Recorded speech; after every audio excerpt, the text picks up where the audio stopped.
I'd like to call to order the Charter Township of Chesterfield regular township board meeting for Tuesday, June 23rd, 2026 at 7 p.m. to order. Could you all please stand, face the flag, and recite the Pledge of Allegiance? I pledge allegiance to the flag of the United States of America and to the republic for which it stands, one nation, under God, indivisible, with liberty and justice for all. Item 3, Clerk Barry, would you call the roll? Supervisor Kersten. Here. Treasurer Elliott. Here. Trustee Anderson. Here. Trustee Hornberger. Here. Trustee Vosberg. Here. Clerk Barry is here. Trustee Joseph, did he? I've not heard from him. He's probably just running late, so we'll get started without him. We'll mark him when he arrives. Item 4, approval of the agenda. Is there a motion to approve the agenda as presented? Motion to approve the agenda as presented. Motion by Clerk Barry, supported by Trustee Anderson. Discussion? Seeing none, Clerk Barry, would you call the roll? Clerk Barry, aye. Trustee Anderson. Aye. Trustee Hornberger. Aye. Trustee Vosberg. Aye. Treasurer Elliott. Aye. Supervisor Kersten. No. Item 5, presentations. We have no presentation scheduled tonight. Move to item 6, department reports. We'll start out with elections. Mr. What's that? I'm sorry. Rotary?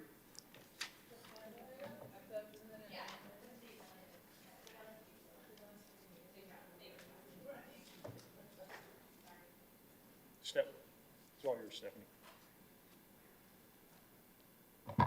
Thank you.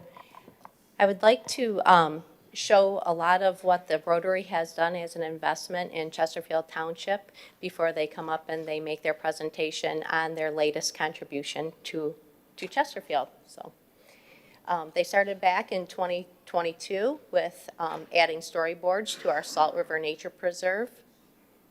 In 2023, they added a nice bench area on the river's edge, also at the Salt River Nature Preserve. And then assisted at Pollard Park the following year, planting trees in coordination with the railroad. And most recently, they donated 2 ADA park benches that are at Brandenburg Park, and they'll be close to our new playscapes and cement area. This year, they donated a flagpole that went up, and we had our ribbon cutting just last month at the Veterans Community Pathway. And now I'm pleased to report that Anchor Bay Rotary is donating a bike repair station that will be at Brandenburg Park along the pathway. So I'd like to bring the Rotary up so we can thank them for their donation.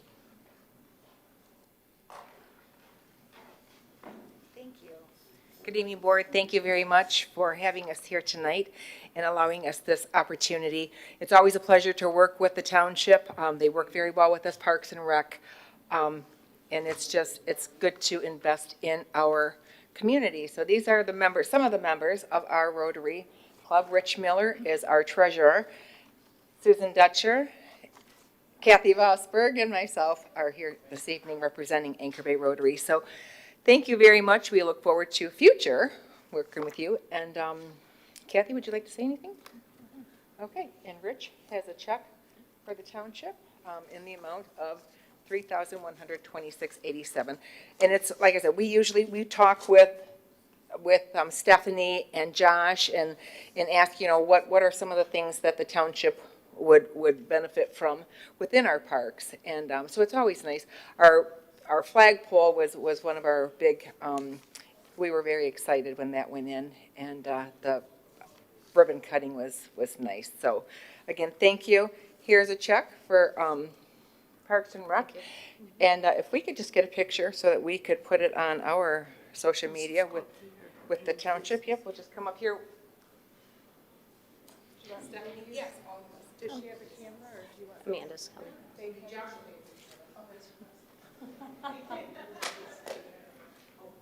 Thanks, Josh. You're welcome.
Just for the record, trustee Joseph's been seated. Item 6, department reports. We will start out with Mason. All yours.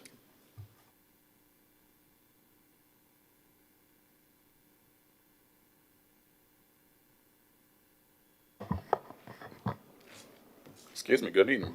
It's been a while. Hope everyone has been well. I want to reach out today regarding a update from Reno and the learning experience there, as well as some important voter updates. Currently, the staff are working in the back room preparing the absentee ballots. Those will be set to be mailed on Thursday. We have about 15,000 going out to residents, so everyone on the permanent ballot list as well as the permanent absentee list who has requested a ballot will be receiving that. Post office has suggested it should be a 2 to 3 day turnaround. They do have to go to the Metroplex and Pontiac to be sorted.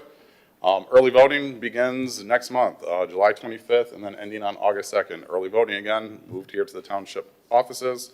We're reiterating that. We're currently working on a sign package that our vendor is putting together to ensure that individuals are not going to the community center and coming here to the newly established vote site that was approved by the board majority back in February. And then flipping to the next slide, just touching on Reno. As mentioned probably about 4 meetings ago, the clerk and I attended the International Institute of Municipal Clerks training, again, held in Reno, and just some of the merits taken away of why training is important. So we say professional excellence first, so certifications and best practices. It's a body that is well received internationally, and again, it gives credibility to what we do here. Again, with these credentials, it says we meet the minimum threshold, that we're not only doing our job, but we're excelling in it. And again, it just demonstrably says that we're investing in Chesterfield in terms of governance, practice, procedure, and then election administration and record keeping. The stronger community part is a good thing too. The theme this year was global insight, local impact. And again, we got to work with clerks from all across the United States. Region 5 for us is the Midwest, and we had to coordinate on things that we were working on. Digitalization seems to be a question everyone's working on, but even election administration, how we get out collateral information to the voters. So very rewarding. And again, the networking. We're always recreating the wheel here, and it's good to have a brethren somewhere you can lean on and get some information from. Then the next slide there, this is just a breakout of some of the important classes that we did. We're going to put this on the elections webpage as it's been consented by the clerk, so we can take a look at it later if you'd like, but I won't harp on it too much. But a lot of these come into the interactions with the constituents, with the residents at the counter, voters. So de-escalating tensions, storytelling as a superpower. That sounds kind of fluff and stuff, but it is very powerful. Again, the idea of, you know, who's steering who in the situation, the residents or the administrators, and making a co-opted, relationship that is meaningful for all. And then again, leaning into the AI, better policies, better procedures. So I think the board for the approval, as well as the residents, for affording me the ability to go and get this training. It's been good for us, and I will stop there. Thank you. Any questions? Trustee Hornberger. I do have a question. Reviewing your credit card statement, Yes, I ma'am. see that your airfare was charged on 4/23 for 9/22/40. And then on May 20th, when you were in Reno, did you upgrade your flight?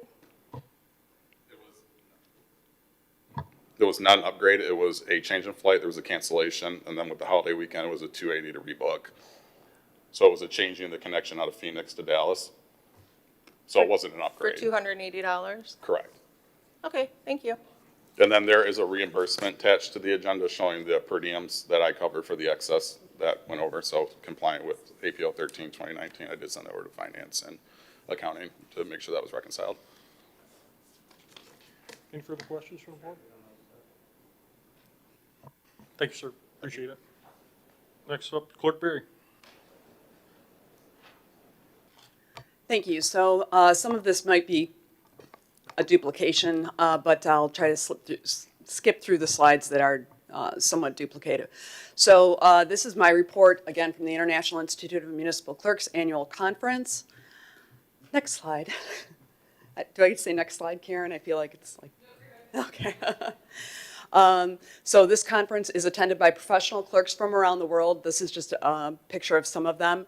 This is a picture of us. Again, Mason mentioned this. This is our Region 5, which is the Midwest region. That's the photo on the left. I don't know if you can see us in that one. I think Mason's always in the back, so you can see him in the back there. And then the Michigan clerks, which is our contingency there. Myself and Mason in that one also. Did he pay for that? And the purpose, yes. Hold up. So the purpose and the benefits of attending the professional conference,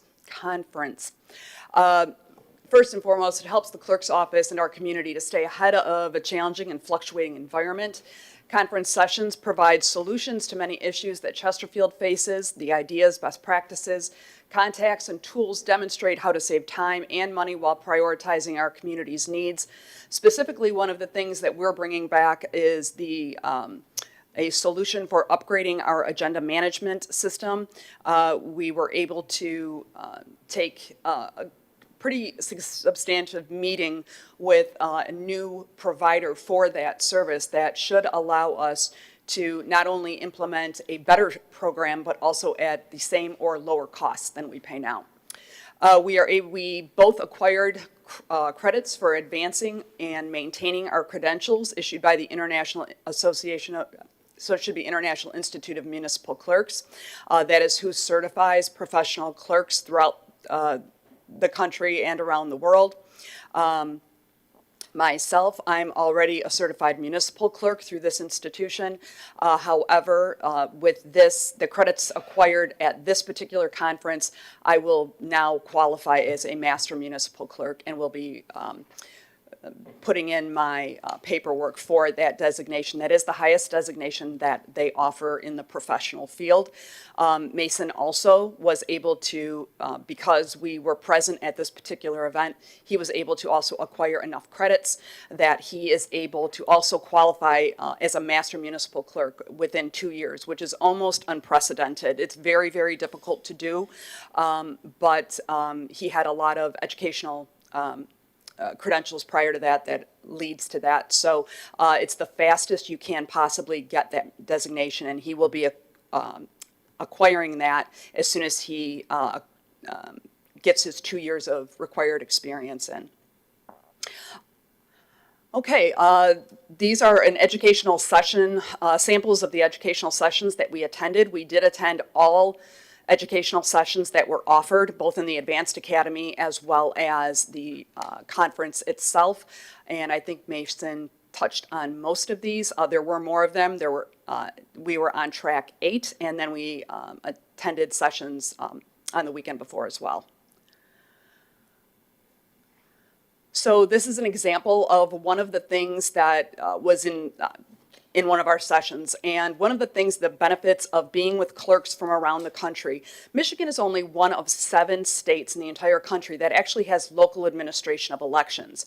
So the benefit in networking with clerks, from around the country is that most of them do not administer elections, which means that they concentrate on other areas of clerking, and they tend to have better solutions to some of the things such as parliamentary principles and procedures, agendas and minutes management, records management, finance and accounting. Those are things that all clerks do, but those clerks that don't have to focus on elections are able to focus on those other areas and bring solutions to those of us who often get distracted with the very, very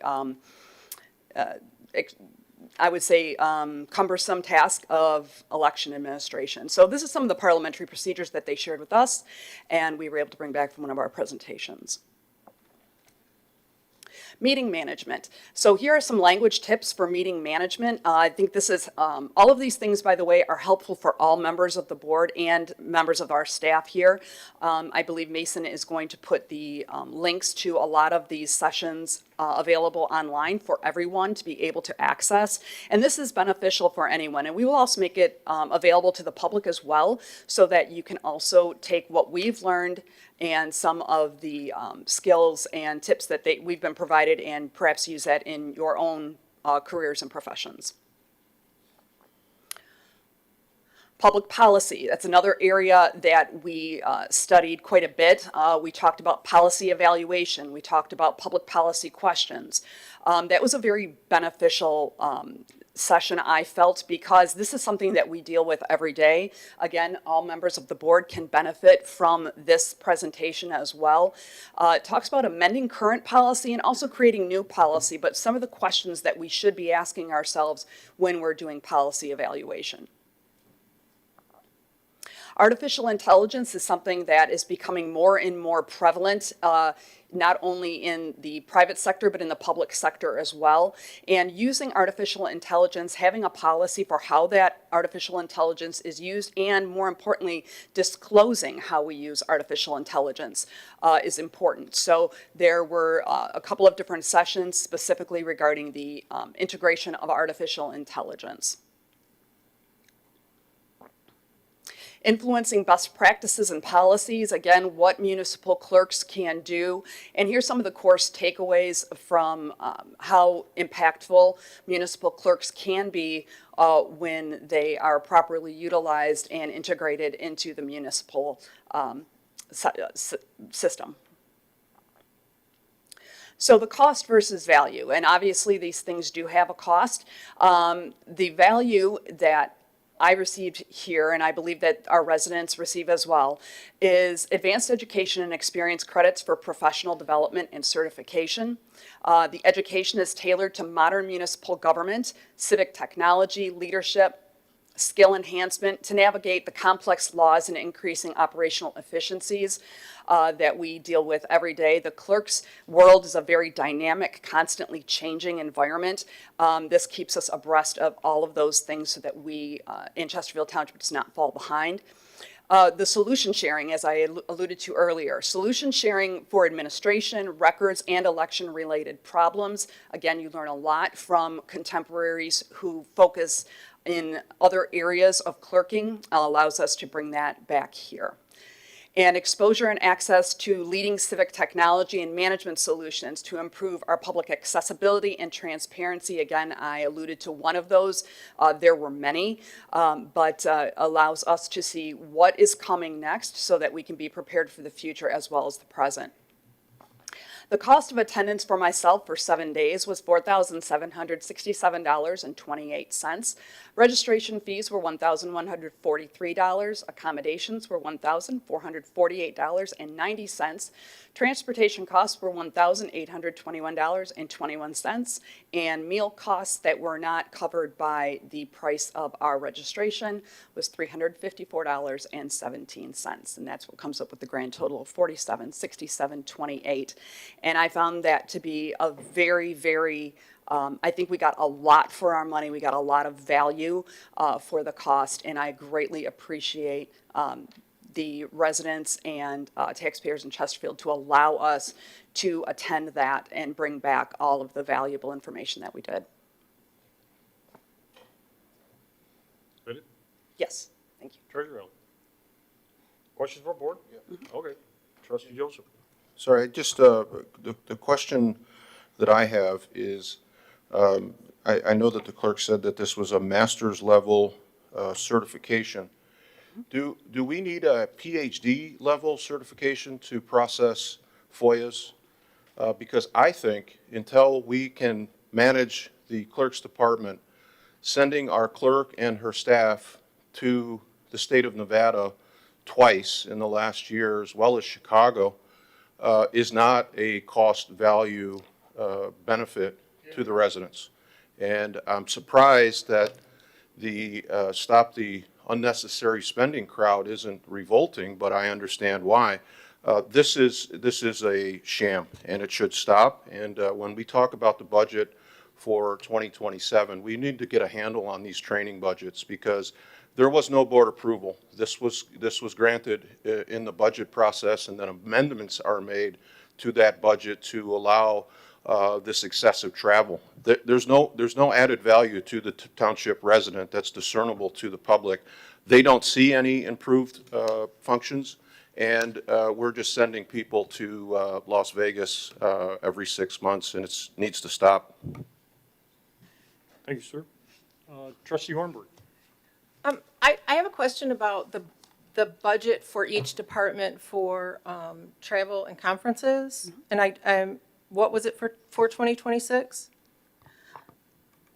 Is it me? Well, any department. I think they So- were all the same, $3,600 maybe? Well, what I have, I actually prepared some information that I just gave to Amanda. Okay, so this was a really good question, and I asked the same one. So this is a 10-year analysis of Chesterfield Township's investment in travel and training. Go ahead, next slide. So our travel and training spending trends, this is a graph that represents that, and some key observations over the last 10 years. So we have increased spending on travel considerably. I think that's actually a good thing because one of the things that I know the supervisor was interested in was making sure that everyone was certified, we were a professional organization. And so our largest spending was in 23, 24, and 25.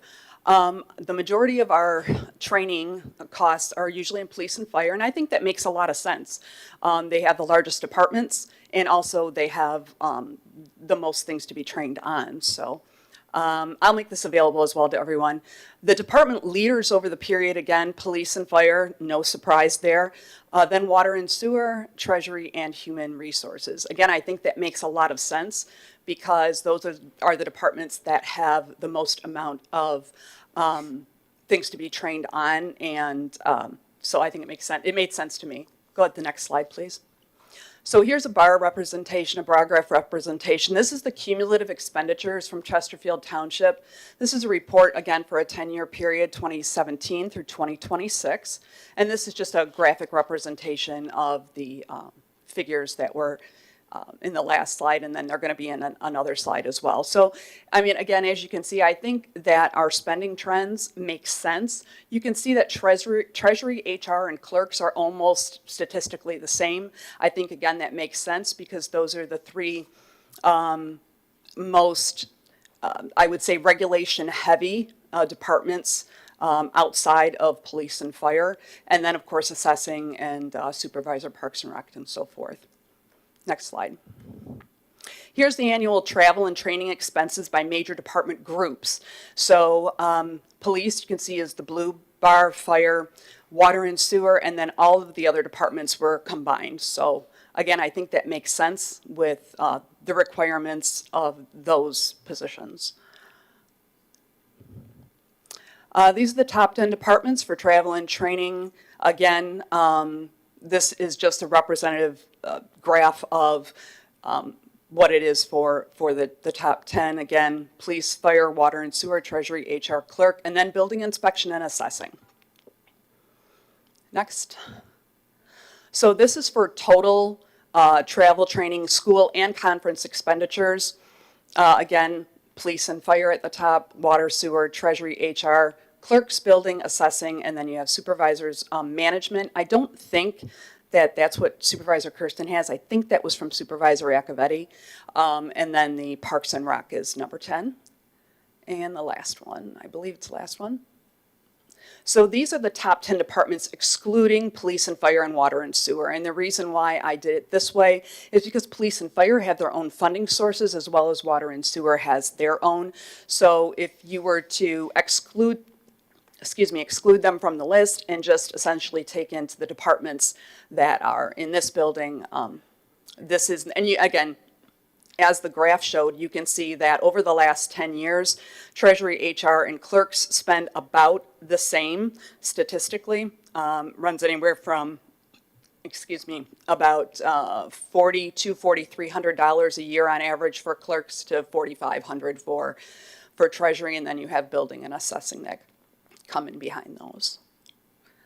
So that's as far as budgeting is concerned. I think budgets fluctuate, but this is actual numbers from So that's not, from that finance. doesn't, that's not the question I asked. I asked what the budget was for this year for travel and conferences. And I think it was about $3,600. I think it is. My It is. question is why, at the beginning of April, April 2nd, you were asking for interfund budget transfers in order to cover conference costs. If you'd already run through your budget for conferences, you asked for $5,500 in budget transfer to travel, so you could travel. I mean, once your budget for conference and travel, as a professional, you should look at that and know where you're going to spend money. And we shouldn't be spending money from operations, from dues and memberships. I believe operations is supposed to cover elections. Are you going to now turn around and ask for this board to amend a budget to give you more money for elections? So elections is a separate GL number, so this is just clerks. But yes, we don't do line item budgeting. As you know, we do cost center budgeting. So and it happens all the time, we approve journal entries almost on a daily basis of all departments who are transferring money from one line item to another. Sometimes it's into travel and training, sometimes it's between operations and contractual services, whatever the case might be. That's a very common practice in cost center budgeting, and we see it every day in every department. I guess I have one other question. What do the hundreds of municipalities around our state do that can't afford to send people to this? They seem to be able to run their FOIA requests. They seem to be able to scan their records and have their records available. They seem to be able to run elections efficiently and accurately, and yet they don't have the money to send their clerks and their staff to these trainings across the country, but somehow this is something that we should just as, residents and board members think that this is just something that's absolutely necessary. I'm sorry, but I don't think it is. Well, we're very grateful for the opportunity to do that. I bet. Just to clear up, your chart is somewhat flawed. Under PA 302 funding for the police department, 80% of that funding is returned through at the end of the year, reimbursed at the state, back into the township. Again, that fund is PA 302. You can look it up. So your number may be accurate, but it's ultimately reimbursed along with the fire department funding. Yes, to your question, Trustee Hornberger, we did standardize the line item for training and travel across the budget the last couple of years, and the focus was no need to travel. We have the internet, and employees can sit at their desks, or what we have done is brought training into this building. And again, that'll be the continued focus this year and moving forward. Trustee Joseph. I appreciate the distinction of the police, the reimbursement, because when I saw that slide and the comparison, I just instantly thought how gross that is and misrepresentation. The other thing that was left out is the chief's contract affords, and it's budgeted, the annual conferences and things. When police and firefighters go to training, it's usually to ensure that people don't die. The safety of our residents is enhanced when they go to conferences. This slide is also a joke because the clerk estimates $4,200 just in what Trustee Hornberger has pointed out. She's about 25% of that budget between her two trips to the state of Nevada. So this is a runaway train. As I've said when we talked about this in the spring, the clerk in the state of Nevada with the township taxpayers' credit card is a very scary thing. We need to stop it, and we need to stop it immediately. These training expenses should be brought to the board before, so you can be grateful after you've fleeced the township, but you won't get board approval prior to, and these things need to stop immediately. Just a question or comment? So, and I have no problem coming to the board in advance. I think all departments, if we want to do that, should.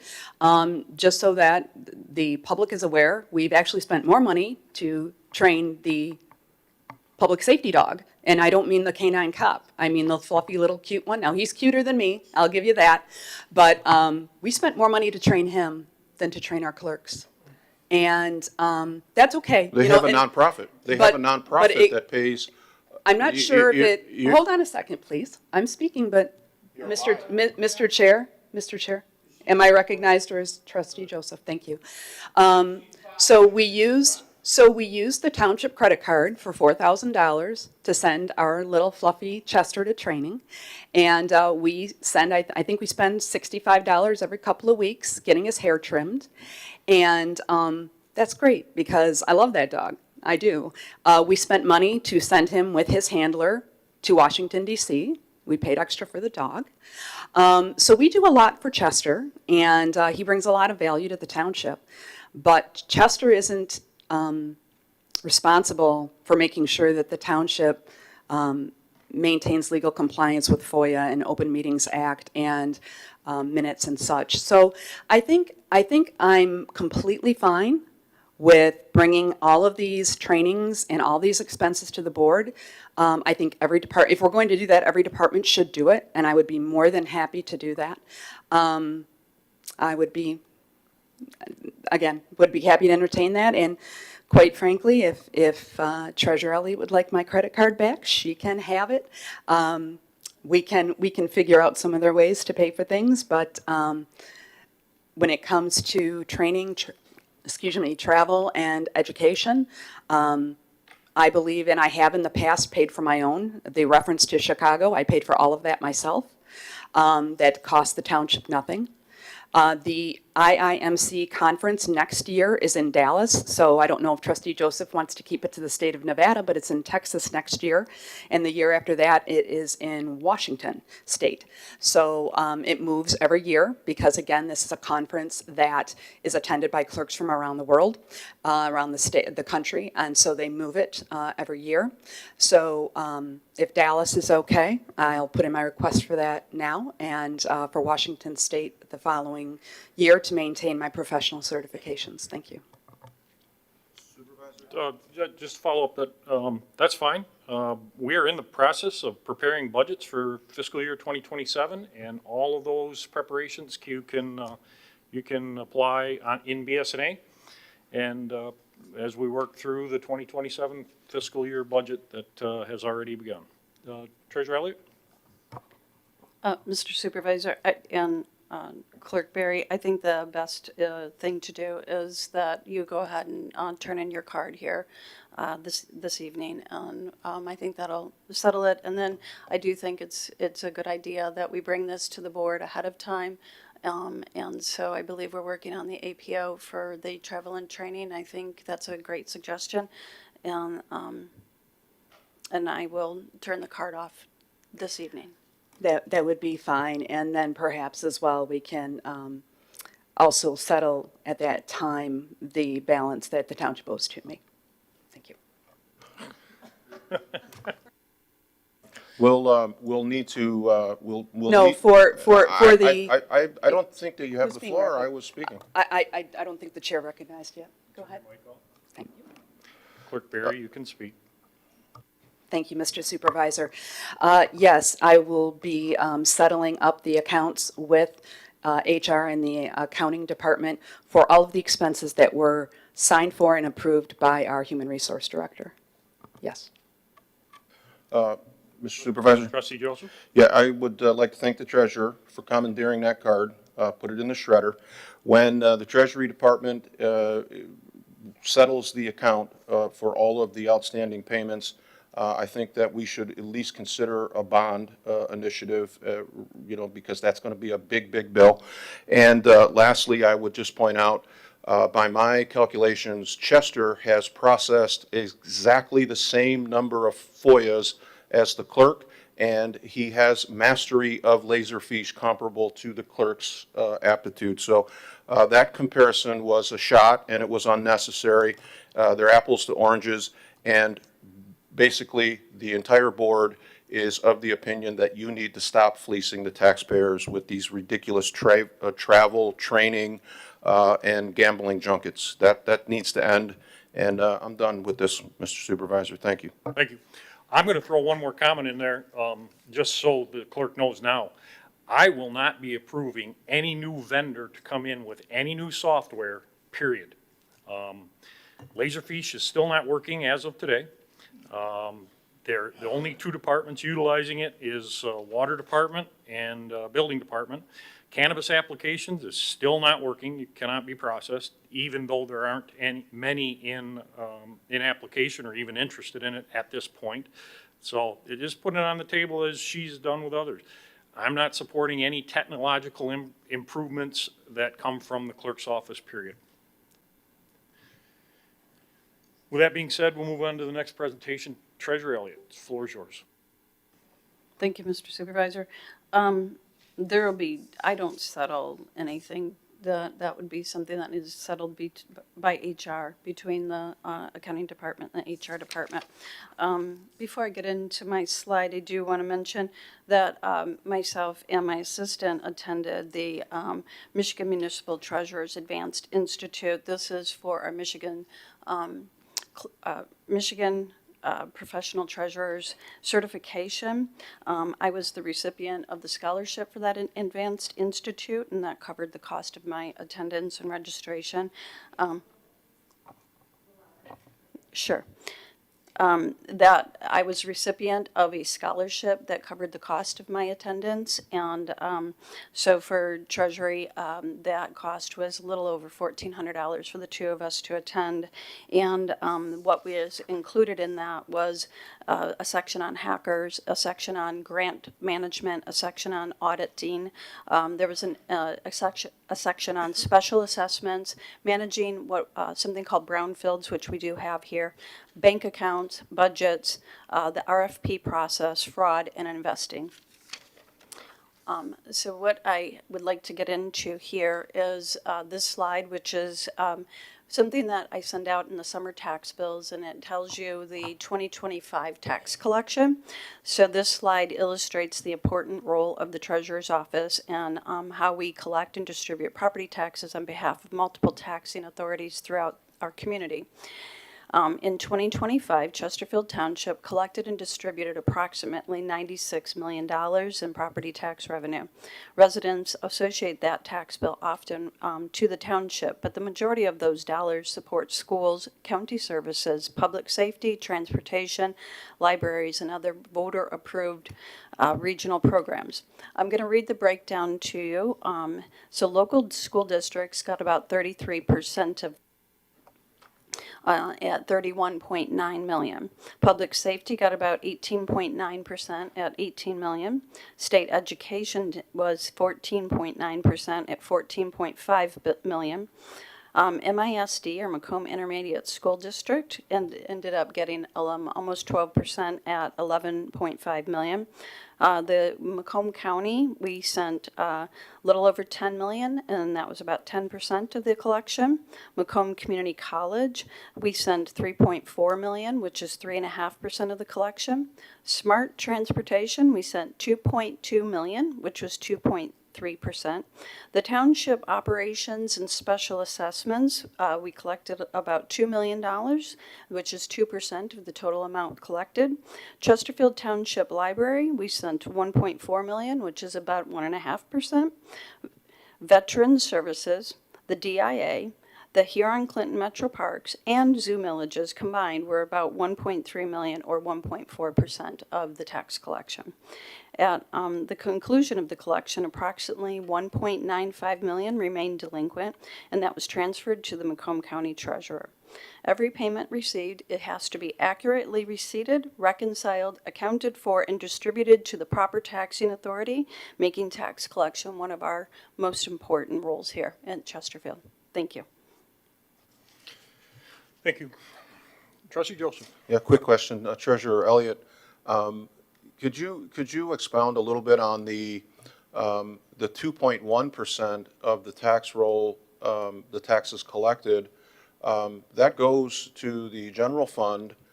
So when residents see all of the new construction and the tax increases and their property values go up,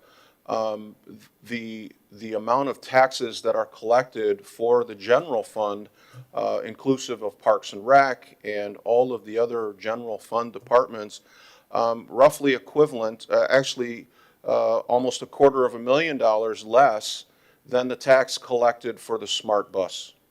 So all of the things that we enjoy in the township general fund, when people talk about their taxes going up and why don't they just, pay for this out of the increased taxes?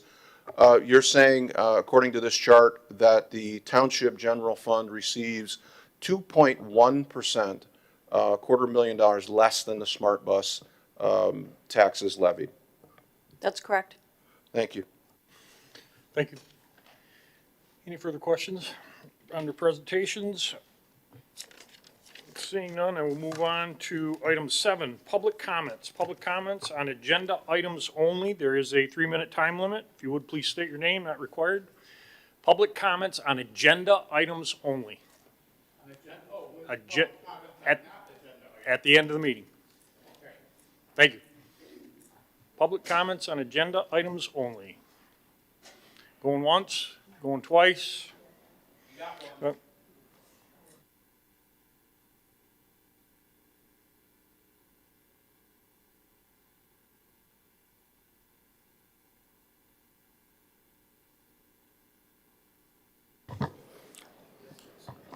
My name is Joe Kadich, live on Sutton. I came here, there are a number of items that I wanted to talk about that are on the agenda, but I'm going to forgo those and talk about the presentation and everybody beating down on the clerk's office. I'm not saying it's not worth having a conversation about spending, but you spent, what, half hour on $4,500 that she spent? Last year, when I brought out the fact that the 5 years that Kersten was in office and running this department and running the water department, about $15 million disappeared from the water fund. Nobody brought up anything about that. I brought it up, I gave a paper, showed where it went, wrote a paper saying how it happened, where it happened. We even got the state treasurer to come in and do us something on it. Haven't heard anything about it. Next thing you know, you passed the big water bill that was effective in January. A lot more than what should have been. Now, I don't know what the hell's going on here, but you're not working for the people. And you're not working for yourselves. I think all of you should be recalled. I'm going to try and do something about it. Thank you. Thank you, sir. Just for clarity, there's not $15 million missing. Never, we keep going. There's not $15 million missing.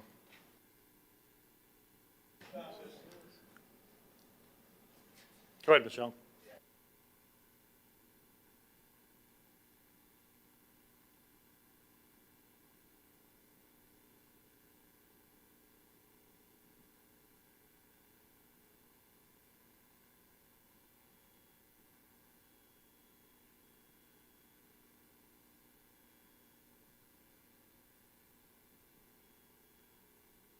Yeah, it's been a while. Janice Young, item 8C, the bill run. For years, John Spica has been asking to have employee names listed on the bill run when it's specific to them. I've asked the same thing. Why is this still not being done? Item 8D, the consent agenda for the Neptune meter reading system. What is the total cost of the system? There have been so many additional expenditures that it's hard to figure out what the total is. Also, the residents have been promised this system for quite some time now. You're even charging us for an app that we don't have access to. So enough with the delays. When will it be available? Item 9, the public hearings for 2 SADs. Supervisor Kersten and tonight Trustee Joseph and several other board members before have stated on numerous occasions that the amount of taxes that we actually pay to the township are low. Well, that may be partially true. It doesn't account for all the SADs in the millages. We pay for everything a la carte here.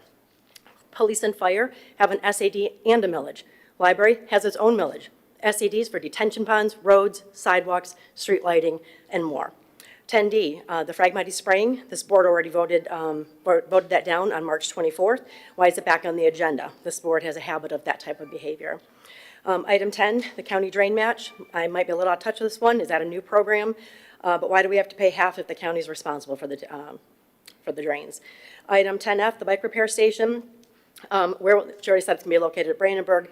The agenda item stated that fund expenditures are required but not budgeted. It doesn't state how much the cement slab and labor costs will be to install it. Does anyone know what maintenance is needed and the cost going forward? I mean, it's great to get free things, but as long as y'all know, nothing's free. The following agenda items all have budget amendments, not just travel budgets.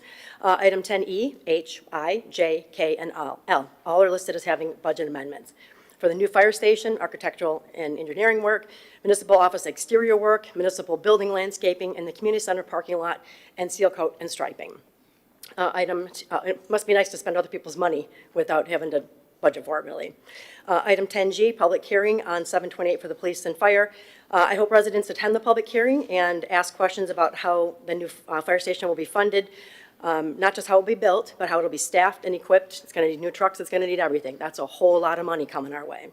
Item 10N, water rate increases. We just had our rates increased on January 1st. Maybe you guys can reduce the RTS fees to help offset the cost of the commodity prices. Kersten, Elliott, and Vosberg, and Hornberger, you guys all voted in favor of the resolution approving the structure to increase our rates again. And item 10O, labor agreement, Clerk Barry, I hope you have your ducks in a row on this one. I look forward to hearing your reasons. Thank you.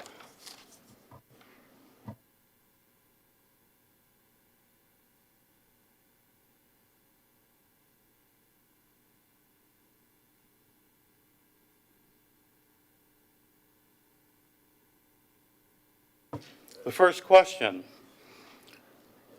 I was told that all these roads around here are county roads. Is that true? So why do we need adopt a resolution 2026-30, number 5, for $458,422,000 if Macomb County has the roads? Every time I mention this place becoming a city, everybody backs away. Oh my God, we have to pay for the roads. We already do. You don't think the county doesn't charge for them? We get our roads for free? No, they don't. We already pay for them. Number 2, you're Bob Cratchit in a dress. You're a clerk. You were elected. If you didn't know the job, you shouldn't have taken it. That's all. I'll be back up for the free one.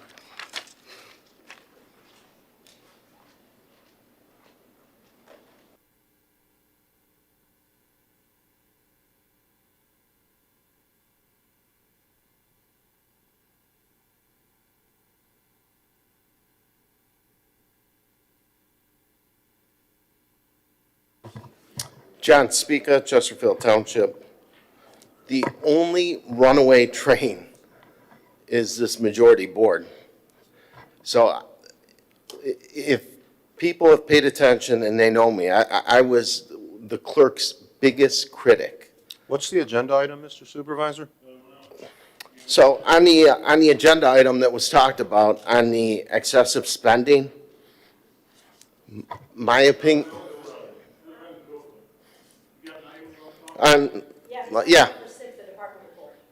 department. I'm gonna talk about the bill run. Thanks for interrupting me, but I'm gonna go to the bill run. The runaway train. Let's go with the bill run. If the residents paid attention and went through the bill run, they would be shocked on all the wasteful spending that occurs by this majority board. And I'm going to give you an example. If you go through the bill run, you're going to see what we pay in leasing every month on our vehicles. I've told this board time and time again, the cheapest way to go. Supervisor Kersten seems to claim that we're in good shape. We're not. When his lips are moving, he's lying. That's why he went with the lease program. The lease program's costing the taxpayers an exorbitant amount of money. It's a waste of money. That's just one example. Janice brought up, for years, I've been asking on the bill run, when somebody goes to a conference, when somebody goes to an event, when somebody goes to a luncheon, I've always asked to put the name of the employee that the residents paid for. Supervisor Kersten refuses to do that. Why? What does this board have to hide? The taxpayers should know what our money's being used for and who's going on these luncheons and business trips. And when you look at the bill run, the clerk's office is not the only one going on conferences. So I think the next thing that needs to be looked at is the credit cards by certain individuals. Yep, and then I will present it to the board, and we'll see. We'll see if $4,600 worth of training is going to compare to the thousands spent on the credit card. So that's all I have. Thank you.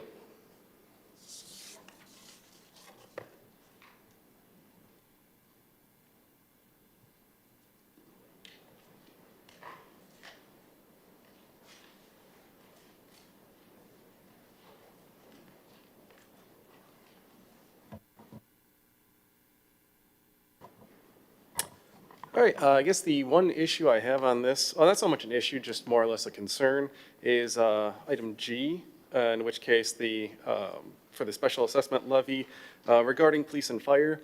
I can tell you from my personal experience, being the son of a 25-year cop, as well as being a firefighter myself, it is imperatively important to have necessary actions for police and fire protection. It is, without a doubt, probably the most primary resource that a local municipality can provide its citizenry. With that being said, my issue is looking at this, the setting of the public hearing for July 28th. This is happening right before the August primary, which you will put a Parks and Rec millage on the ballot. The issue I see here is that the community is now going to be looking at this like almost a double dose of, oh, we're raising funds even more. And people in this community are already strained. The economy is not that great if you haven't paid attention. And one of the things I've become pretty much well attuned through just a hobby of my own is great amount of study for the the global financial crisis and the Great Recession, and the lead up to, as well as the post-2008 response to it. And without a doubt, that crisis caused irreparable damage to local communities nationwide. And without a doubt, you can still see some of the scars from the event coming up on almost 20 years ago. The reason I bring this up is because prior to that, 2005, 2006 timeframe, local municipalities thought that they had all the money in the world. They started budgeting beyond their means. And then when the crash hit, people went homeless. Property taxes weren't being able to be collected at the rates that they used to be. Cuts had to be made, which is why I'm bringing up the fact that this township has spent quite a lot of money in recent years. It's not just about meeting the budgetary needs of today, but rather preparing for the fact that a recession could happen tomorrow. And if they are not properly prepared for such a rainy day, then the flood will come and we will lose out on a lot of things. And that is when the pitchforks will probably come out. This is the main issue that's being driven in this community is, again, what I've constantly stressed about for probably almost a decade now. Lack of trust, lack of accountability, and a lack of response. If you want to have less animosity or antagonistic behavior within the community, you need to be more open, transparent, and accountable with the general public. Thank you.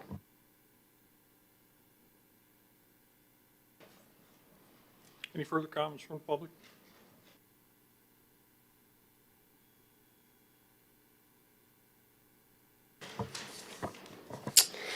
All right, I'd like to talk about agenda item E. I see it names 2 drains in the Macomb County Drain Maintenance Match Program, but I'd like to see that the Jefferson system, specifically the one that backed up my basement, is checked as well. Finding asphalt and stone in the system leads me to believe that wasn't a third-party dumping. I'd argue that the infrastructure is crumbling.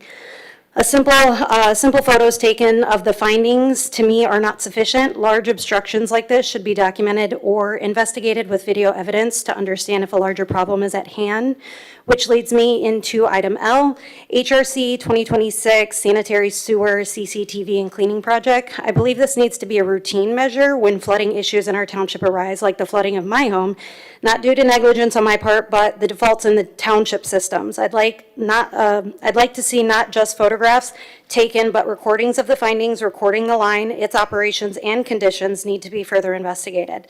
This cleaning system, HRC, does name work on the following sanitary sewers. There are a couple districts named in here. If anyone could give me some insights to whether those districts are the one that flooded my home, I would appreciate it. Thanks. Thank you, ma'am. Any further comments from the public? Bring it back up to the board. Item 8, the consent agenda. Clerk Berry. All items under the consent agenda are considered routine by the board and will be enacted in one motion. There is no separate discussion of these items. If discussion of any item is required by a board member, it will be removed from the consent agenda and considered separately. A, approval of the minutes of the regular board meeting of June 9th, 2026. B, approval of the payroll register report for payroll week ending June 3rd, 2026 for payroll check date of June 10th, 2026. C, approval of the payment of bills as submitted by the Finance Department. D, approve a recommendation by the Department of Public Services to approve requisition number 26-18318 to Ferguson Waterworks for bid number B117007 for 114 R900 V4 Wall MIU device prorated upgrades for a total amount not to exceed $11,610.90. Is there a motion to approve the consent agenda as read? Motion to approve the consent agenda as presented. Motion by Clerk Berry, supported by Trustee Vosberg. If you would, please cast your votes. Results will appear once all votes are cast. Item passes 6-1. Item 9, public hearing. Do I have a motion to open the public hearing? So moved. Yep.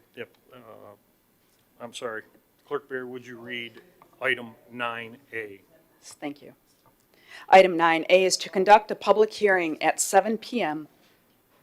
for the Killewald Road Special Assessment District SAD road maintenance improvements, to review the special assessment roll for the Killewald Road Maintenance Special Assessment District, and to hear objections to the roll, the annual quarterly gradings, and one application of 45 tons of 21 AA limestone gravel cost of $7,951.60 per year.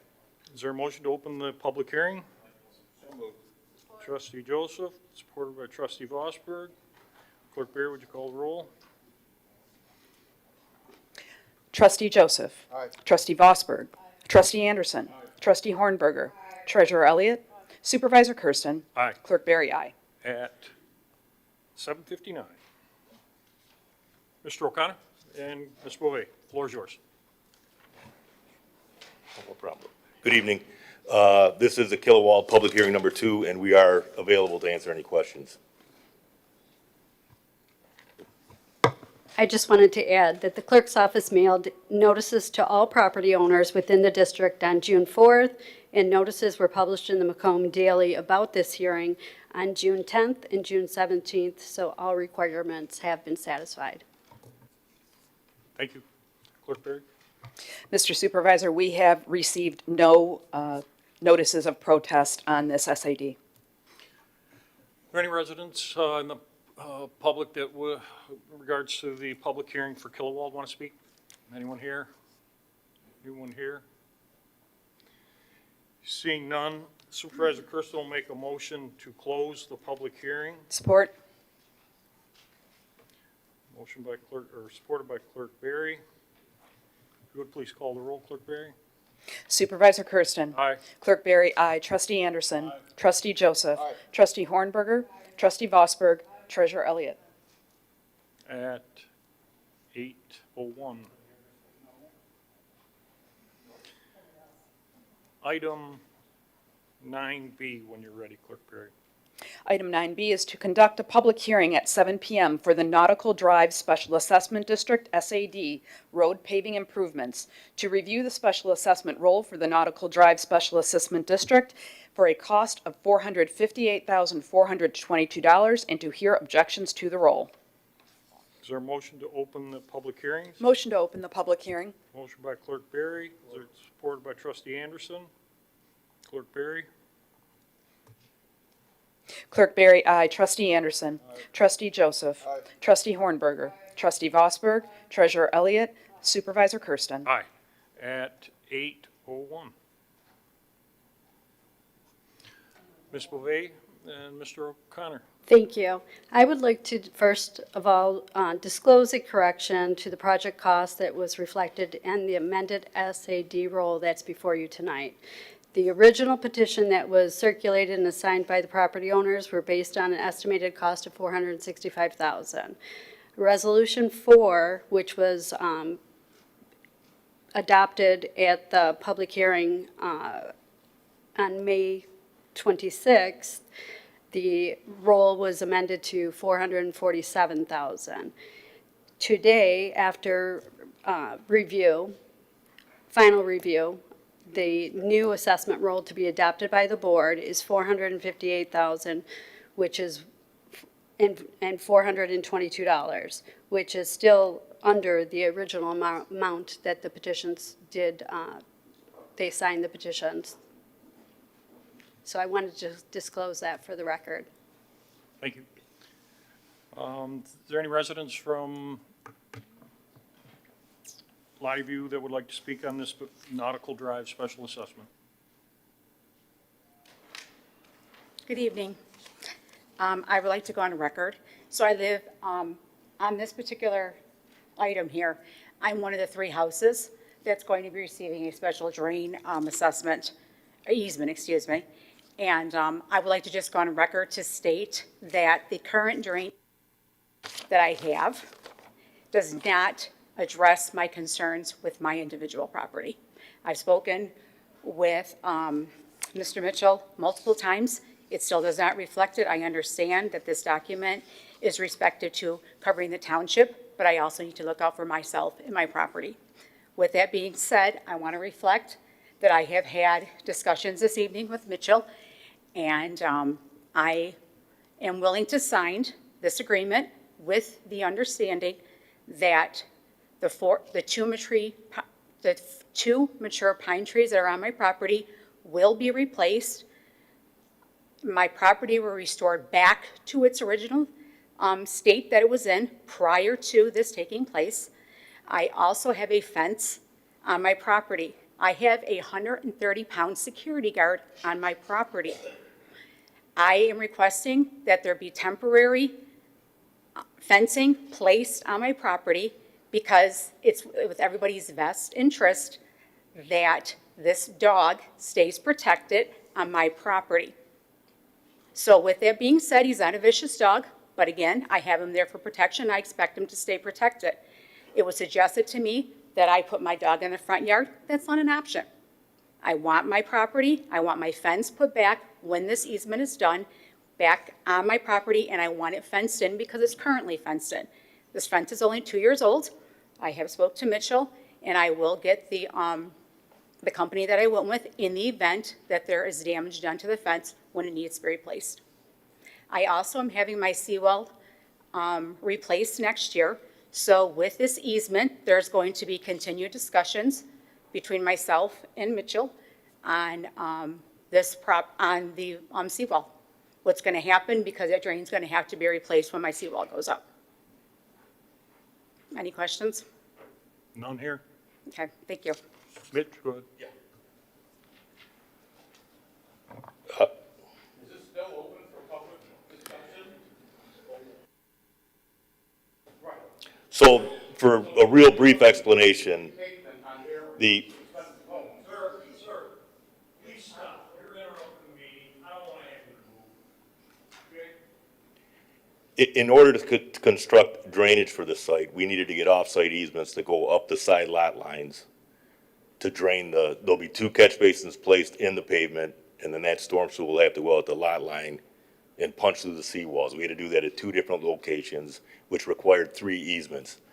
The easements will be dedicated to the Macomb County Department of Roads, so it's their standard easement document, and it does not specifically address the restoration, the 2 pine trees the Class A sod, the sprinkler repair, the temporary fence. So we are gonna add that language into the easement document before it gets executed. And then we are gonna bring the project is being built by the County Road Commission. We really don't have much input on it. But we are gonna meet with the County Road Commission at the property owners' easements, all three of them, before they start working. Again, just to reestablish the ground rules. You know, you gotta build a temporary fence, you gotta take this fence out, when you're done, you gotta put that fence back. So we are gonna have that extra step in the process. Thank you. Any further comments from the public? This is the public hearing. Clerk Berry. Mr. Supervisor and Board, we have received a letter of protest on this SAD from Lisa Rossi, 49604 Nautical Drive, Chesterfield Township, Michigan, 48047. Thank you. Trustee Vosberg? Thank you, Mr. Supervisor. To you or our attorney, or whoever can answer. So these issues on the, this easement, is this going to be a new easement that's being allowed, that's being required? Yeah, it's a new easement, it's a new storm sewer that, right now, there is no storm sewer in Nautical. And that's kind of part of the problem. The road is flat, the water hits and sits right there until, you know, the wind or the sun takes it away. When we rebuild the road, we're gonna create high points and then 2 new low points, which will have catch basins. But when you say we, you're not meaning the township, are you? Well, the You're design, meaning the project will, correct, it's a road reconstruction. That the Department of Roads is taking on that project? To The help the the- project was initiated by a township resident. Correct. Under the special assessment process. We prepared an estimate, we submitted it to the county, they agreed to include it with their 2026 subdivision pavement replacement program. So they bid this project with like 3 jobs in Shelby Township, 2 in Macomb, 1 in Clinton. They bid them all together as a package. And then they build them all together with the same contractor. There is a savings to each of the districts by doing it that way. This pipe put in is not there now, it is brand-new pipe running up the side lot lines, and it's gonna require an easement dedicated to the Macomb County Road Commission. If it does fail, it needs to be replaced. Okay, so again, just make sure I'm understanding you. The easement will be between the property owner and the Macomb County Department of Roads? The easement will be dedicated to the Macomb County To the Department of Macomb Roads. County Roads, Yes. right?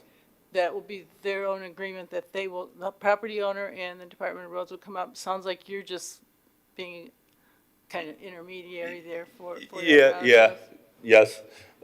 And again, the easement is a standard county Department of Roads easement. It really doesn't speak to the specific restorations. Okay, which is what you're gonna clear up? Yes. Would that, could that restoration impact the price of this? No, the bid documents included the pipe, the provisions, the pay items for, installing, penetrating the seawall. All that's already included in the bid. We just want to reinforce it. Make sure it does, have the contractor and the county standing there saying, yeah, this is how this has to be done. Okay, thank you. Thank you. Specifically with installing the temporary fence first before you take down the new one, or the old one. Good, thank you. Thank you, Mr. Supervisor. Any further questions from the public? I just want to be clear on this process. The township has no jurisdiction over this road. The residents requested the township create a district to improve the roadway in that subdivision. It came from the residents. The residents are ultimately paying for it. Our engineering only did engineering cost and design, which was submitted to the county road so they could get a bidding document and request the bidders to build a road to their specifications. Again, not the township. As Trustee Vosberg said, we are simply the intermediary going through to make sure that the project, number one, was addressed at the local level and passed on to the county. That's simply all we're at here now. And this is our 5th meeting discussion on this, 4th, I think. Anyways, that's the process. So the roll was spread. We're confirming the roll tonight. There was a slight reduction in the cost reflected here on the agenda item. This is simply just closing it out and moving it forward to the county to now improve the road. Did I miss anything?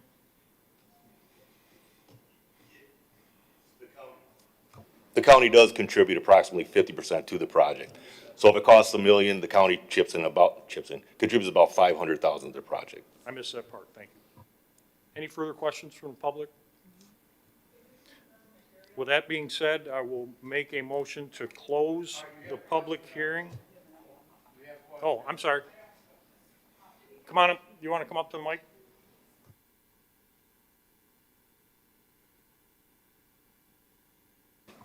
Okay, my only question is, did we confirm material? Because I know we had the debate between blacktop and concrete. It'll be a new 28-foot wide road with concrete curb and gutter, and then the pavement will be HMA, hot mix asphalt. So it'll be concrete curb and gutter, 18 inches wide on each side, and then the road itself will be a crowned asphalt road. Is there any way to change that? The issue with concrete is you pour it half at a time, it has to cure, people can't get at the property. It is much, and it's the same product, the cross-section of asphalt is the same. I should probably be talking to you guys, sorry about that. There's an equivalent asphalt cross-section for concrete. So the product is basically the same, but to build a concrete road in an existing developed area, it's painful. And I think you saw it in North Bay, they pave half the side while that's curing. You can't get at your property unless they gap it. So this job will be concrete curb and gutter, which is the county standard, and then asphalt in the pavement. To answer your question, ma'am, the roadway will be built to county road specifications, however they accepted the engineering plan for it. So literally, we can connect you with the Department of Roads if approved tonight, and they would be able to provide you with all that material. Mitch, can we do that for? Yeah. All right. Do you need anything else? Come on up to the mic, sir.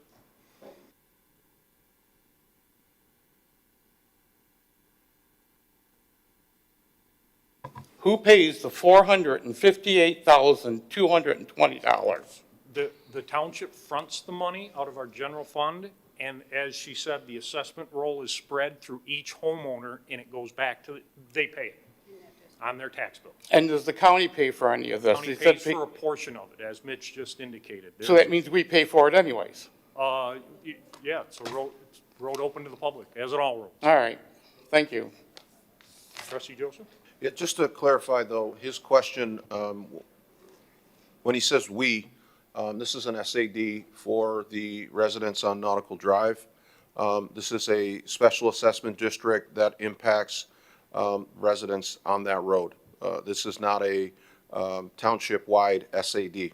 So the process, the process is that the residents initiate this request. So the conditions of the road were such that the residents felt like, you know, the county wasn't stepping up in a timely enough way, and they basically submit. Sir, come on. Please stop. Then come up to the mic and stand there, and we'll reply to you. I'm good.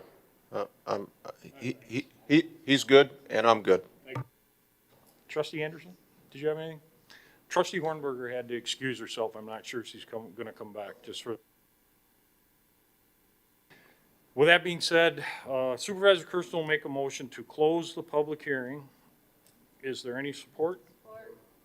Trustee Vosberg, Clerk Berry. Supervisor Kersten? Aye.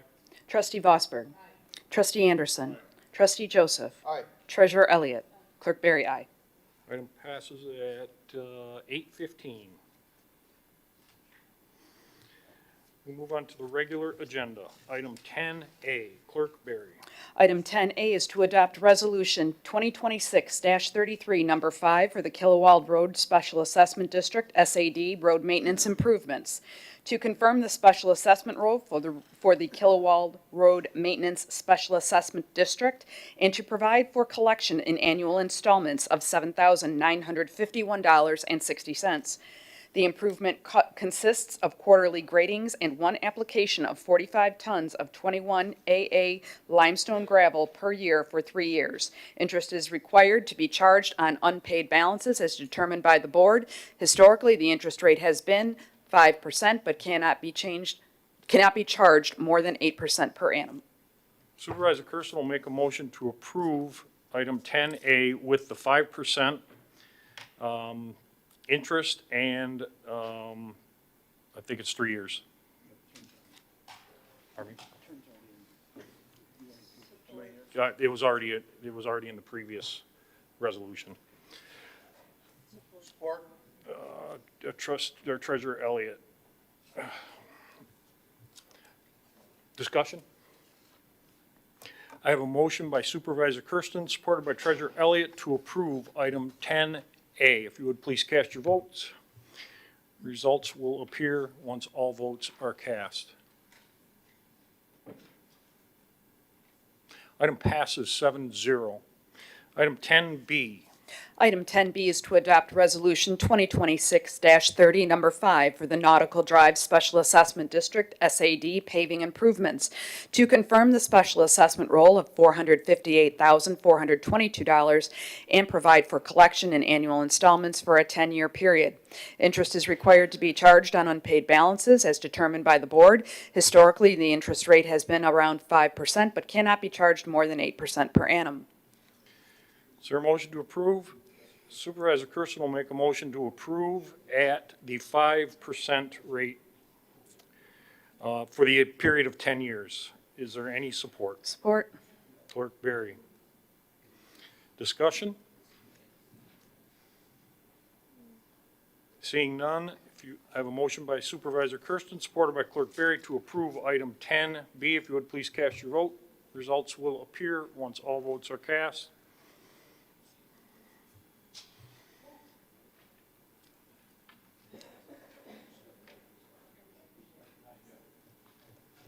Item passes 7-0. Item 10C. Item 10C is to approve a recommendation from Public Service to authorize Supervisor Kersten to execute the cost share agreement between Macomb County Department of Roads and Chesterfield Township for the Nautical Drive paving assessment, special assessment. Further, amend the budget to increase GL expenditure accounts 805-446-929-000-P0052 road maintenance by $391,699 and account 805-446-821-000-P0052 engineering fees by $55,315. Also, to amend GL revenue account 805-000-450-000-P0052 by $458,422. Is there a motion to approve? Trustee Vosberg, supported by Supervisor Kersten. Discussion? Seeing none, I have a motion by Trustee Vosberg, supported by Supervisor Kersten, to approve item 10C. If you would please cast your vote. Results will appear once all votes are cast. Item passes 7-0.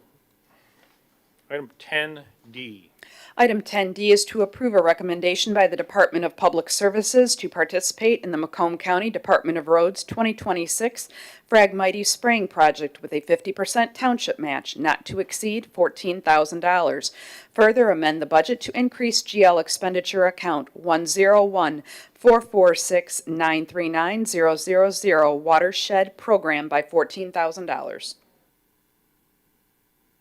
To approve this, and the reason this is back on is after it was addressed by the board previously, we gained some supplemental information and phone calls from the Department of Roads that was concerned about the previous years of participating in and then vacating a year, and it ends up causing more problems. And rather than just completely dismiss it, I invited the group back here from the Department of Roads to speak to it and maybe offer some further insight and better expertise than what we had in the original. So, I'm sorry, Trustee Vosberg will support that. Gentlemen, it's all yours.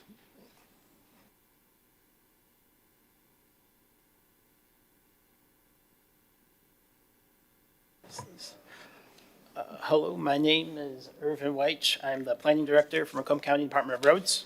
My name is Amanda Ruffini. I am the director for the Lake St. Clair Cooperative Invasive Species Management Area, and I am the project manager for the Macomb County Right-of-Way Program.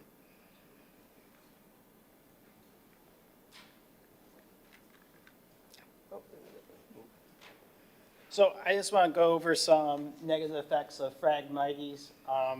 So the biggest thing about Phragmites, it outcompetes every native species there. It also impacts environment, it impacts safety, and it impacts economic, social, and social impacts. So those are some of overview of the general impacts. So for the environmental impacts, it causes damage to the environment. It outcompetes everything, and they do it because of the allopathic growth. So it grows sideways and it releases toxins, killing all the other plants. So that's how it outcompetes everything. It stops things from moving through it, so it catches things, and I'll touch on this a little bit more when we're talking about environmental impacts and economic impacts. It disrupts wildlife habitats, and it spreads. It can give off 2,000 seeds per plant, and like I said, it spreads through plant material really quickly. So for economic impacts, if Phragmites grows in dense stands, that causes water blockage on roadsides and ditches. This causes flooding. So we will show a map later showing where the Phragmite is, because it grows at a dense level. It stops the water, clogs the water, overflows, and damages the roads. And this is due to its ability to trap sediment. So like I said, the roots grow horizontally, and this causes about 4.6 million in spent annually treating the Phragmites. So also it accumulates biomass, so dead plant species, that is a fire hazard. So there's some safety and social impacts. It reduces visibility for driving, so you can't see someone going around the corner. That's a safety risk. For coastal views, that's an economic impact, decreasing those values along in your coastal community, so it decreases those property values when all you can see is Phragmites. And then finally, it can impact recreational sports, fishing, by blocking other species from moving through. So Macomb County Department of Roads, the program, what they do is we do a 50-50 match. So the community puts up 50%, we put up 50% to treat this Phragmites. It involves surveying the area in spring and then treating late summer and fall. This program was established in 2018, and it's been a success. And I just want to go over some linear feet. For Clinton Township, there was 40,000 linear footage of Phragmites. Now there's 29,000, and we just got an update. Now there's 10,000 currently treated as of 2026, so it's gone down even more. Another city I want to highlight is Sterling Heights. They had 11,000. They were 7,000 in 2025. Now they're 4,200. Lenox, that's a larger one. They were 345 in 2019, but it's actually 2025. Now they're 2,006 in 2025, and now they're down to 102. So this program is very, very effective. And the cost for Chesterfield, when you guys did participate, it was $6,000, and then in 2025, it was $4,000 only. I'm going to hand it over to my colleague, Amanda. So what I just wanted to highlight was a map that we created of the Chesterfield Township survey result in 2024 versus 2025. In 2024, you'll see that it is all blue. In 2025 is that purple overlay. So you can see that there was a reduction in the amount of Phragmites that were in the ditches and on the roadways between the 2 years. But I kind of just wanted to highlight a little bit about like our actual process when we do this program. We just actually finished up surveying 8 townships this past week. That is why we have the numbers for you today. We survey these in spring. We started May 18th, and then once those surveys are completed and we have the linear footage, we do put that out to bid for contractors. So we go through an entire RFP process. Contractors, when they do bid on this program, we ask that they include their treatment protocol. We ask that they include their chemical information, and anything that would be pertinent to know for the program that would help us make a decision on the contractor. The contractor for the last 3 years has been PLM Lake and Land Management. They have been around since the 1950s, so they're very adept when it comes to aquatic plants like Phragmites. And I will talk quickly, because we do include it. So industry standard for the treatment of Phragmites is glyphosate and imazapyr. So the two chemicals that we use for those tend to be Aquanite, which is an aquatic safe glyphosate, or Habitat, which is an aquatic safe imazapyr. We do this because we do submit all of our treatment data and our survey data to Eagle, so it is state regulated through our aquatic nuisance control permit. Since not every ditch is dry and we're working with a lot of wet areas, we do submit all of this to Eagle for approval before we go ahead and do treatment. We want to make sure that the state agency is aware of what it is that we are doing and how much chemical we are using so that we are held accountable for ourselves. So when we use glyphosate, Eagle only allows 96 ounces per acre. Chesterfield, I believe in 2025, only resulted in about like 10 acres of treatment. So it is not as much as like we tend to think when we go by linear footage, but when you have over 43,000 linear feet per acre, it adds up pretty quickly. But so it is state regulated, and any incidents, we do this as well because any incidents that do occur is immediately reported. That way, you know, that information is out there to the public. During this process, we do submit all maps to each township for approval ahead. We also set them up on our website and we put them out online so that residents have the ability to view those maps beforehand to find out if they are part of the treatment area. We do this because we do have an opt-out process. So we have an opt-out form for residents. We offer an online version or a paper version they can pick up at their township office. If a resident does not want to be a part of the program, that is perfectly okay. They're able to individually choose that for themselves. If they were, the only thing that we ask is that they are treating the Phragmites so that it's not continuing to spread on our roadways. So we don't regulate how they do that. We just ask that they do it in some way, shape, or form ahead of the treatment.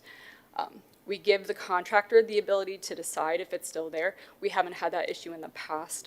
We only have one opt-out property in Chesterfield Township currently, but we do facilitate that process for individuals. And we put that out through a press release. We have a notice in the newspaper, and then we try to blast as much on social media and in local groups so that they have all the information necessary for the program.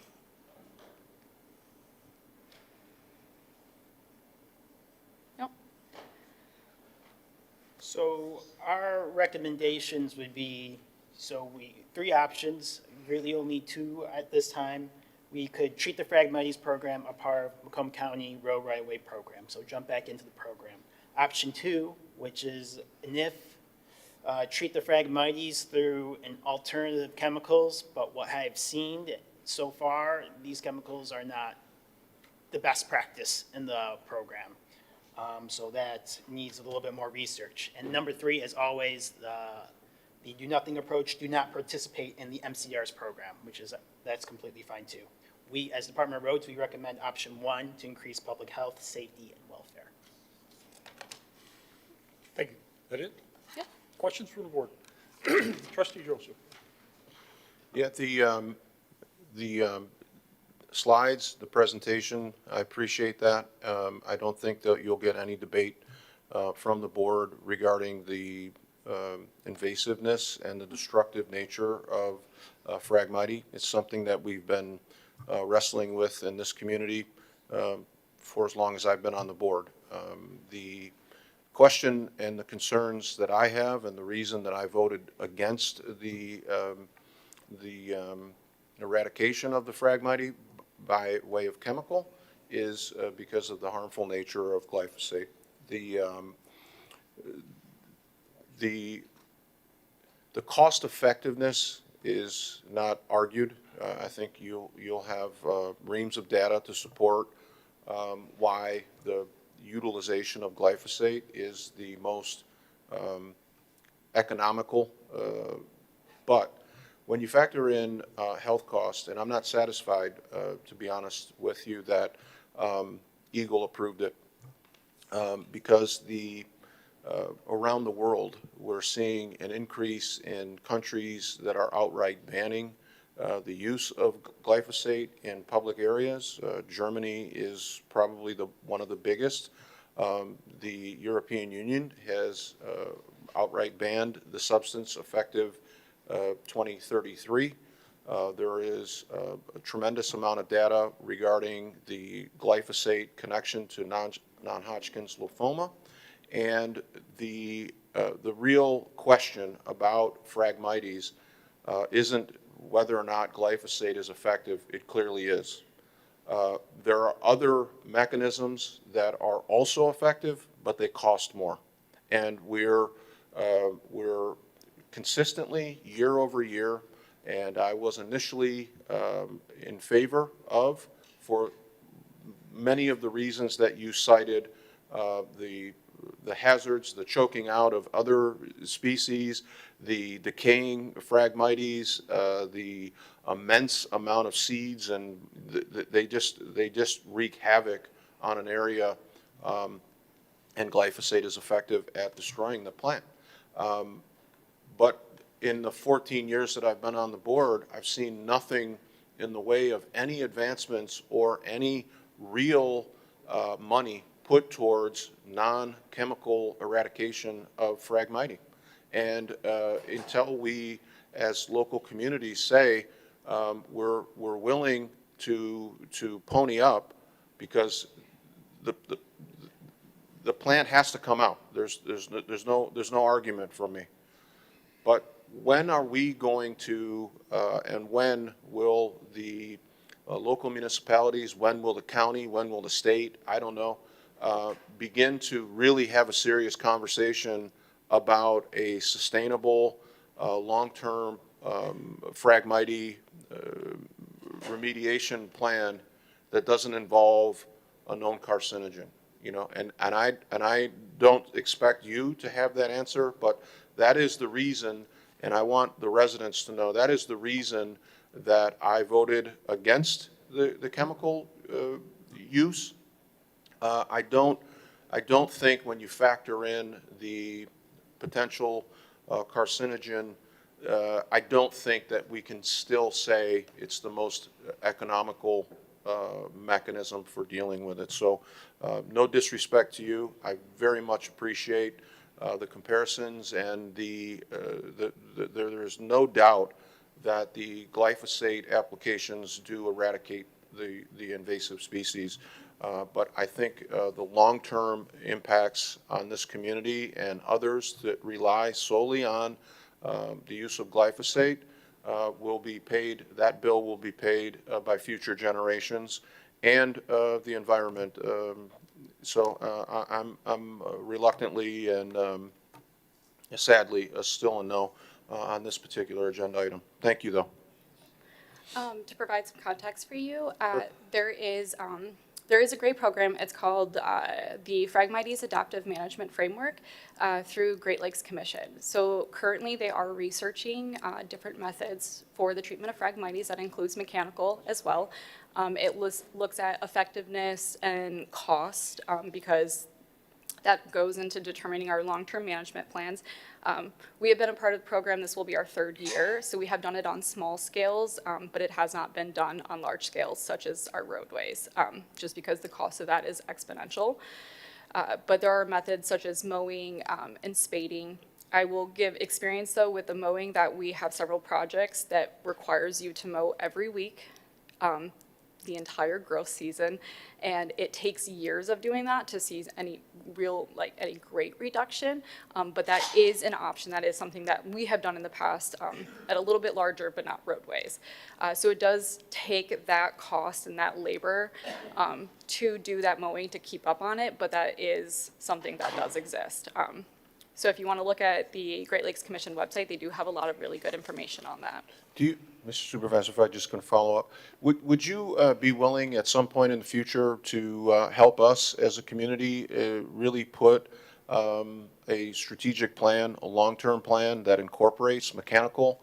Is that something that the county could take on? And our own departments, we've had some individuals that have become experts on Phragmite just by the sheer amount of hours that they put into it. We have some local talent here that understands this, and we could benefit from some assistance, maybe some work groups, and start to develop a more robust mechanical and flush out the cost. I'm not saying that there's an equally mechanical option that costs just as much, because it clearly doesn't. There's intense commitment to that kind of plan.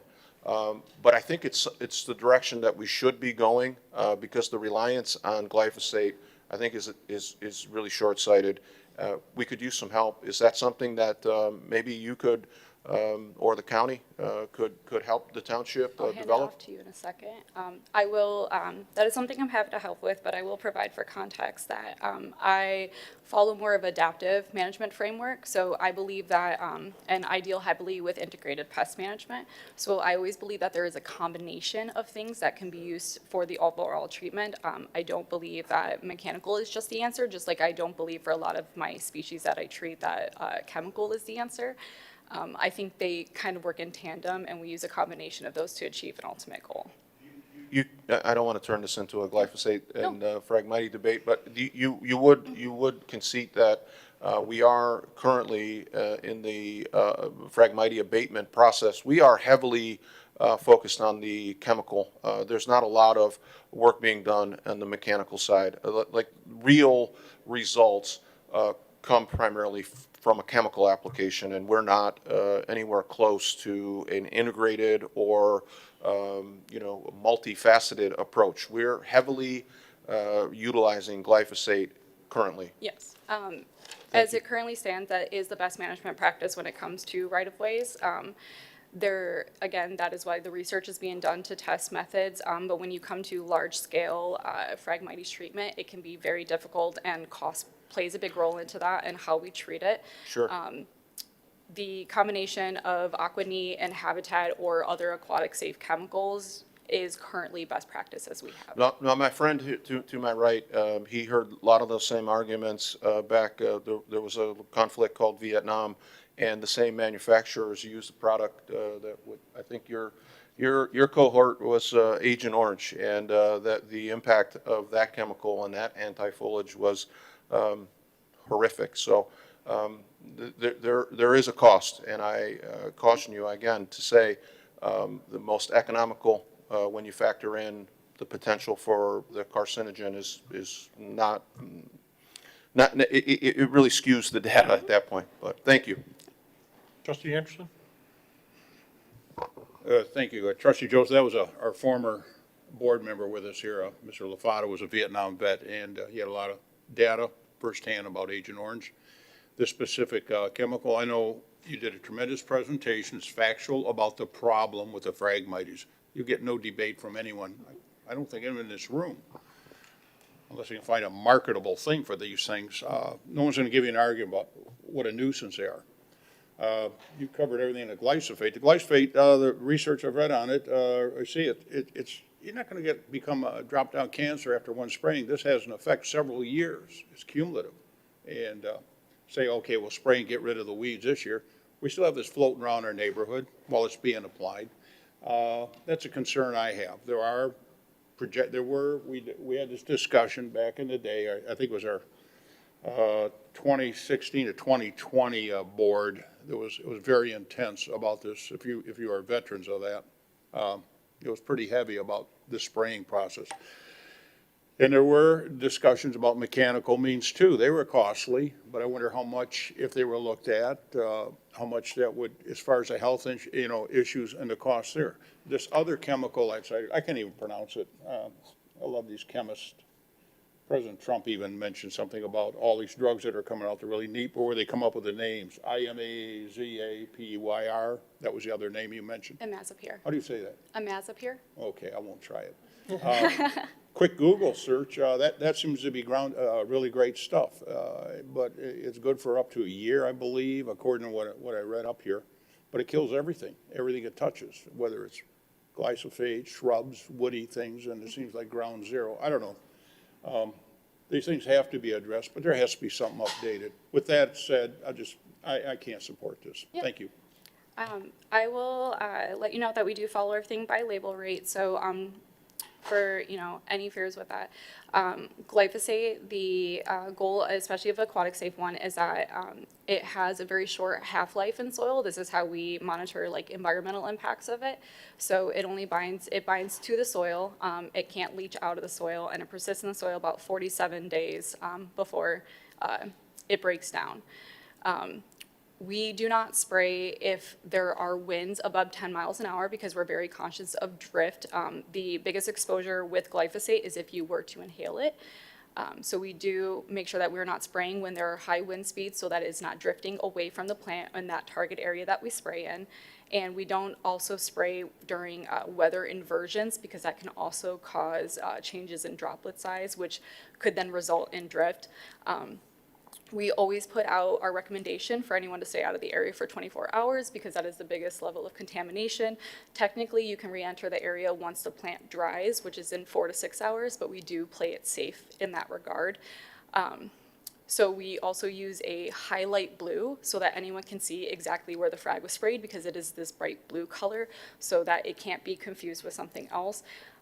We do try to follow all best practices, both by the EPA, as well as other authorities. Canada recently, their pest management regulatory authority has deemed glyphosate safe to use after review of this year. We also follow European Food Safety Authority practices as well. Yep. So as part of the program, we're also looking at communities that drop off. We're looking at Clinton Township, potentially Harrison Township, and then Sterling Heights with 4,000 Phragmites. So we go to a spot treatment, and this is only after 5 years of treatment. So there's a stop to it. It's not a forever thing, just to highlight that. Thank you. Trustee Vosper. Thank you, Mr. Supervisor. The comment you just made, you're saying that after a while it begins to abate, or at least there's no Yes. expansion of growth? Yes, so for Sterling Heights, they're at 4,200. The conversation now is this something we just spot treat, where we don't go all over? But that's something that has to be looked at. So it's not a forever program. Correct. So I support this, and I realize previous comments were made, and I'm not belittling that at all. I respect that. However, I do think this is not spraying like it was done in Vietnam. It's done in a responsible way and in a different way that has already been described. And the other part the reason I support it for the roadways is because that's a difficult place to do mechanical treatment. When people have a sloping ditch in their front yard, it's kind of easy that they could easily go in, not easily, but they can go in there much more easily and safely from their front yard. They're not standing on the road. This is all roadway stuff, and I just see that as, for all the reasons stated way at the beginning, it's a safety issue, and we need to address that. It's not going to take care of everything, but it will take care of some. And we do have some treatment here in the township. There's a lot of mowing been done, and again, that doesn't get rid of the stuff underneath, but it gets rid of the seed heads, if nothing else. But it's also not done next to the road. Our employees aren't in danger of traffic. They're doing it on a field away from the ditches and the roadway. Thank you. Just a question. I see that this requires a budget amendment and an increase to the GL expenditure account watershed program. for 14,000.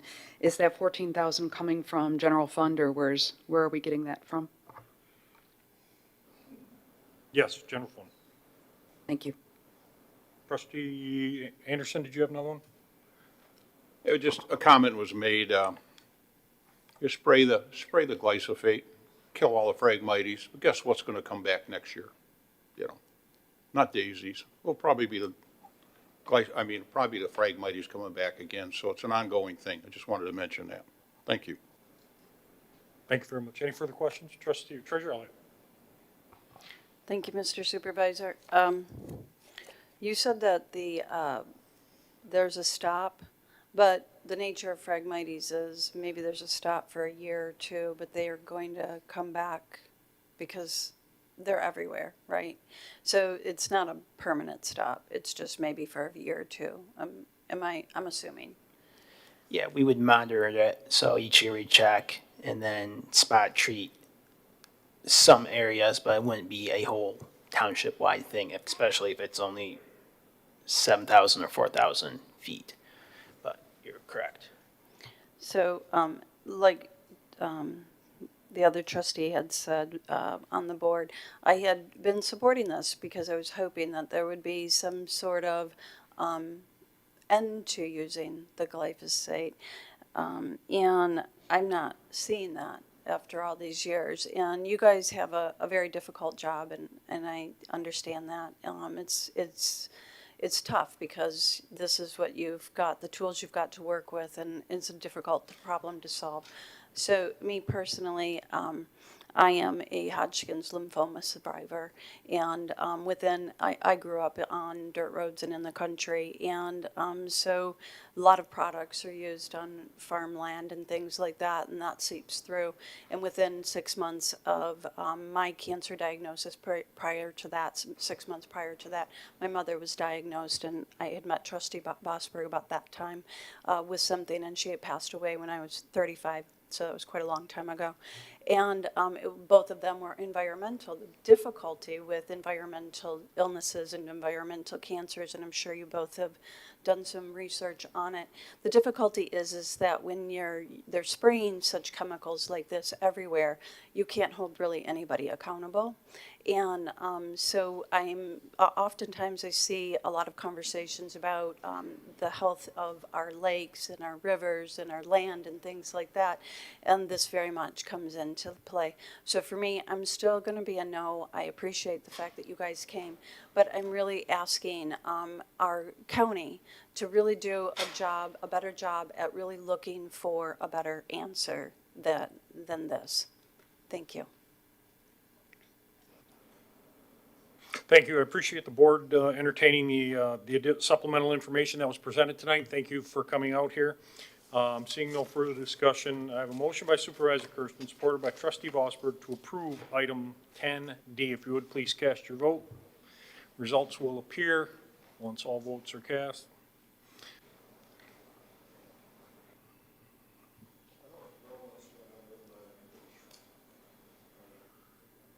You got it. You're in there. Item fails 3-4. Thank you very much again. Item 10E. Item 10E is to approve the recommendation from Public Services to participate in the Macomb County Drain Maintenance Match Program in the total amount of $400,000, with Macomb County contributing $200,000, and the township's contribution not to exceed $200,000, with $100,000 allocated in 2026 and $100,000 allocated in 2027. Further, amend the budget for GL number 101-446-939000 Watershed Program for $60,000 in general fund. Is there a motion to approve? Supervisor Kersten will make a motion to approve. Is there any support? Support. Trustee Joseph? Karen? Mr. Brown, you're not sitting in the audience, dude. Mr. Brown from the Drain Commissioner's office is in the audience. So Karen, go ahead. I was just going to introduce him, that we do have the Deputy Drain Commissioner, Don Brown, here today. I just wanted to speak to what we have done in the past and then kind of get into what we're looking to do in the future with this ask. So the drain office, we've been matching for the last few years, funds with the drain office at 50% match. This is some of the work that they did in the 2025 clean out, parts of the Crendel drain. And you can see some of like the before and afters. And then on the, and I don't know why it came in green, but it was, that green line was supposed to be yellow. So that was where the work was done. And then this is a part of the Fish Creek. Again, you'll see, now it's yellow, now the line's yellow, where they did the work. And then it's just some before and after pictures. Again, some more. I just wanted to kind of visually show you. So this year, they started to do some work for us, and actually they did a lot of work at the Meldrum's property on 23 Mile at no cost to the township. If you guys remember, the 23 Mile used to flood really badly, and that it's now Moran, that dealership used to flood really badly. They went in and they found that there were sandbags in there. They removed the sandbags. They cleaned it out. They also are working on all of the drain on that Meldrum's property as well, and working with them. This was the Sutherland OMED. This was just where they cleaned the grate, and you'll see like the difference there where you couldn't even see the grate before, and then you see it.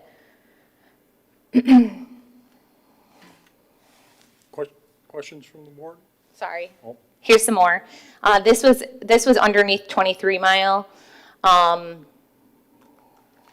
Sorry, I'm having trouble with the clicker here. Whoop. And then these are the proposed drains. Now, some of them you will see are repetitive because they only picked sections. When they get out there, it takes them a long time to get some of those sections done because it is such a big job. So it may, the Sutherland OMED, yes, we did some of that. Fish Creek, yes, we did some of it, but to get down the whole entire drain is a lot more work. So they have to pick sections. And then these are just like some of the sections that they proposed. Any questions? Questions from the board? Clerk Berry. Just a question. I see we also need a budget amendment for this item as well. I was just curious, this seems like a pretty important thing to have in. Is there a reason why it wasn't put in the budget originally for the full amount? Yeah, because it was in the budget. In speaking with the drain commissioner, the cost that they were going to forecast and what their timeline was kind of we've expanded the program exponentially, and that's what this is reflective of.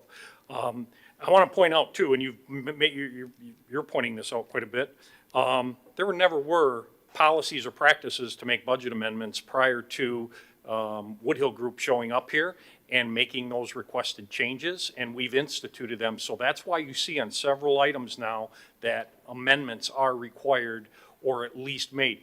Our whole budgeting formula in practice has changed and improved, and we are playing catch up to get to that standard. You'll hear that from the auditors when their presentation comes next month. Thank you. Any further questions from the board?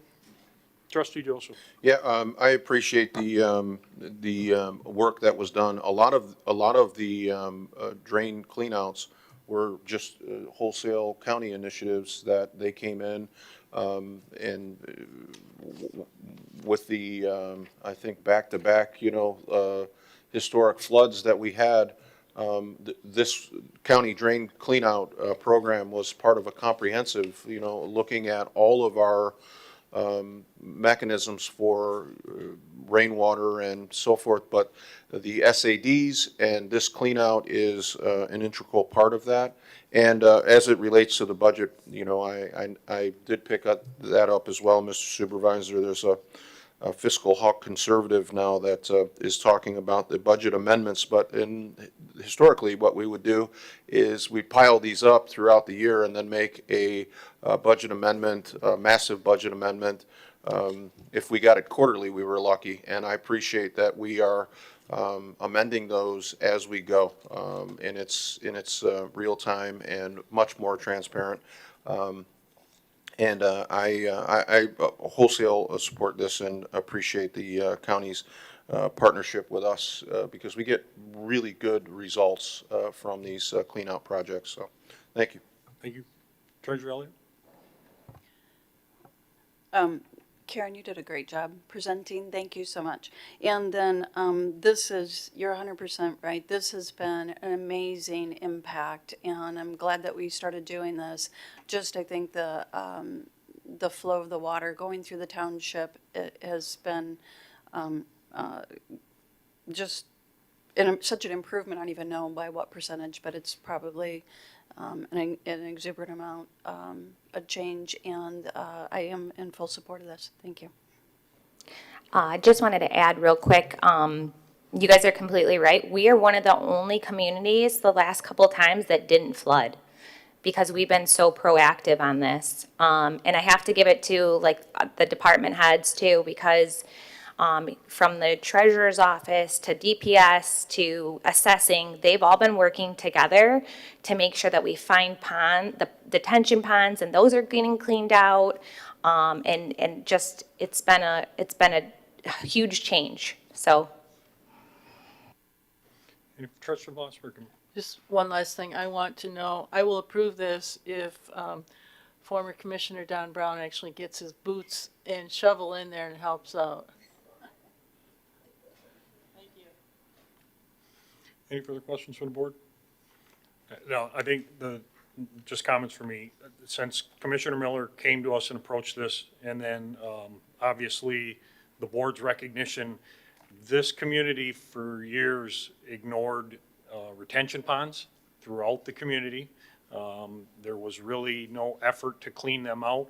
When the county drains or even Salt River flooded, it always backed up into areas, and as Karen said, this is one of the most impactful initiatives that this board has taken, and it's literally a level of pride to have the commissioner who knows our drains very well and it spends time and partners with us, and again, you will see this more refined in the budget process moving forward.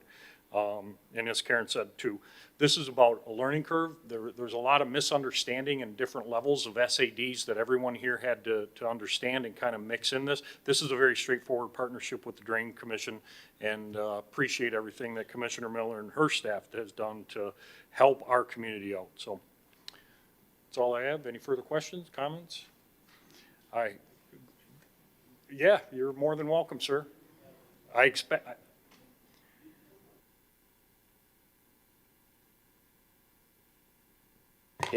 Thank you, Honorable Board, and thank you for taking this item up and being a willing partner with us again on this program. It definitely does the job. Chesterfield Township, especially of all the Macomb County communities, has been especially hit with heavy rain events. You've suffered greatly the flooding that we've experienced in the last few years with these heavy rain events that we didn't seem to have until recent times. Having these drains opened up helps everybody, helps move the water and get it to where it goes and get it away from the places we don't want it to go. And we really appreciate Commissioner Miller sends her thanks to all of you and the continued partnership, and we look forward to continuing to work with all of you. And we're at your DPW and all your team is very receptive and very helpful to us, and it's a team effort. We're serving the same constituents. Your constituents is the commissioner's constituents, and we know well. And also, let's not forget the Board of Commissioners. Commissioner Kraft, your county commissioner, supported again this year, and yes, every time it's come up, the $1 million appropriation from the Board of Commissioners to provide the money that we can provide you, the match. So the $200,000 that comes from the county has actually been appropriated by your county commissioner, Commissioner Kraft, and he appropriates that to us through the budget process to the Public Works Office. So next time you see him, pat him on the back, because he's also part of the process, as well as the rest of the Board of Commissioners. So just want to make sure that he's not forgotten in this process either, because he's part of the group that got it going. So thank you. Thank you, Good sir. to see you all again too. It's all known many for many years, and your long dedicated services to be commended. So thank you so much. Thank you, sir. Seeing no further discussion, I have a motion by Supervisor Kersten, supported by Trustee Joseph, to approve item 10E. If you would please cast your vote. Item will appear once all votes are cast. Item passes 7-0. Item 10F. Item 10F is to accept a donation from the Rotary Club of Anchor Bay of $3,126.87 for the purchase of a deluxe public works bike repair station with air pump and bronze plaque commemorating the donation. Further, to amend the budget to increase local grant revenue by $3,126.87 and building and grounds expenditures by $3,126.87. Trustee Vosper? Second. I'm sorry, Treasurer Elliott? And Clerk Berry, support. Stephanie, all yours. Thank you. As we saw at the beginning of the board meeting, the Anchor Bay Rotary came in and donated a check in the amount of $3,126.87. That was the full expenditure for the bike station. You can see the parts that will be there. The facilities department will be putting the cement pad in, so there is very minimal expense to the township to take on this donation. The Anchor Bay Rotary is full of volunteers that continuously come out and they help maintain some of the donations that they have given to the township in the past, especially the bench and the planters over at Salt River Nature Preserve. They plant the flowers, they water the flowers, they come and clean the benches. So I just want to show their investment into the community, not only monetarily, but they come back and they help maintain what they donate to the township. So again, I want to thank them, and this budget amendment is to accept their donation and to spend their donation. Thank you. Thank you. And again, the board, you'll see that there is a grant revenue increase, and that will be reflected in the new budgeting and expense processes that the Woodhill Group has recommended. So, any discussion from the board? I have a motion by Treasurer Elliott, supported by Clerk Berry, to approve item 10F. If you would please cast your vote.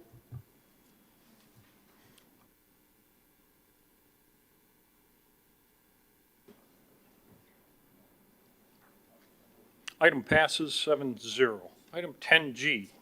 Item 10G is to set a public hearing for the July 28th, 2026 regular Township Board meeting at 7 p.m. to hear comments concerning the estimate of costs to provide police and fire protection as determined by the Township Board, and also on the distribution of the special assessment levy for said police and fire protection. Trustee Joseph, motion. Second. Clerk Berry.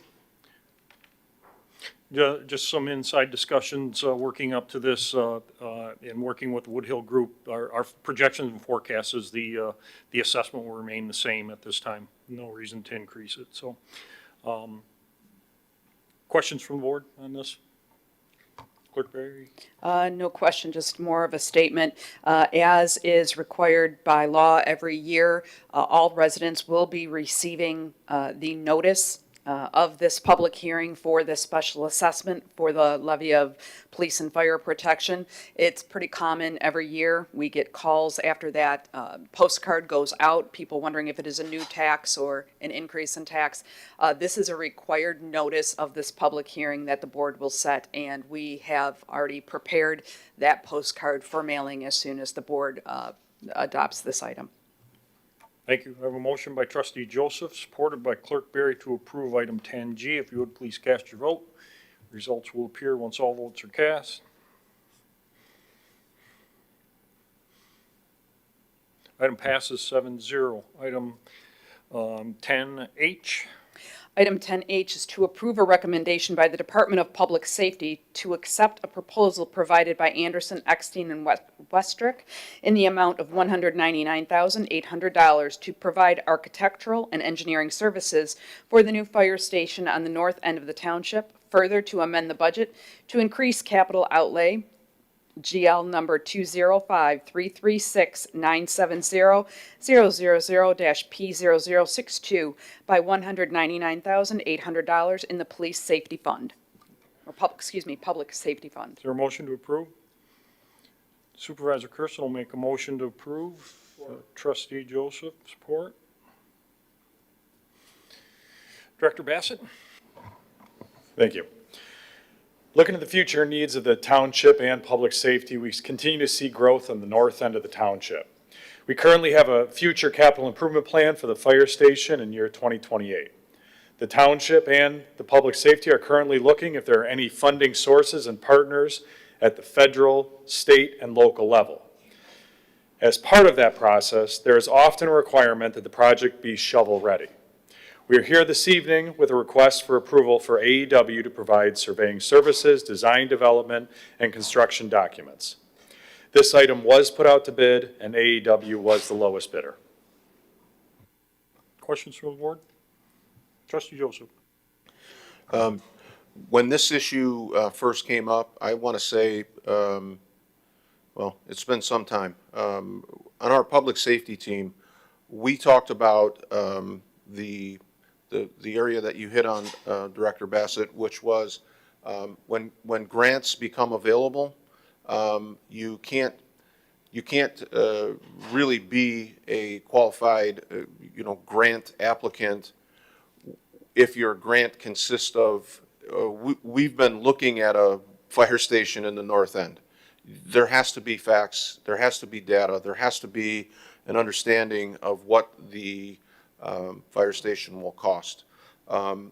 When we get to the real discussion about the fire station in the north end, this will be inclusive of staffing, equipment, and all of the other things that go into having an active fire station, not just the building. It's something that we have talked about for years. Actually, Supervisor Kersten, when the previous board, had to make the decision to close the station on the south end, we were looking at where our population is going, where our development is going, where our construction is going, and the north end is obviously where that belongs. The total cost, we had some public comments earlier about the public hearing on the public safety corresponding to a millage and so forth. All indications at this point are that the public safety team is solid with the existing SAD. This is part of that, the exploration of the additional fire station. We have made no, commitment outside of just trying to get the cost, to have a discussion and prepare us for being a qualified grant applicant. So I support this, and I appreciate the time that your administrative team, along with Chief Miller, have put into understanding and analyzing our computer-aided dispatch and where our calls come from, constantly monitoring response times, and every tragedy includes a very comprehensive after-action plan, and we try to do as much analytics on those as we can to make sure that we have proper, fire protection. So this is the next step, and I appreciate all the work that's gone into it. Thank you. Any Treasurer Arlen? Are there any grants that you know of that are available for this project? Is that? So we have not identified any specific grant funding. Obviously, like I said, and that was kind of why I was broad, we're going to be looking at all of our partners, whether it's federal, state, local, any of our partners that we can, and we have, we're probably looking at 36 month timeline here, so we do have some time. So we will continue, but the hard thing is we have a tough time even looking at those grants until we've done some of this initial work where we, not to say it again, but where we are shovel ready. So we have to do some of the work ahead of time before we can even talk to those partners. Okay, and I understand that. The other question I have is and I don't know if you're going to answer this or maybe even the supervisor can, but the fund balance for the public safety fund, this is requiring a budget amendment, this one? Is that correct? Yeah.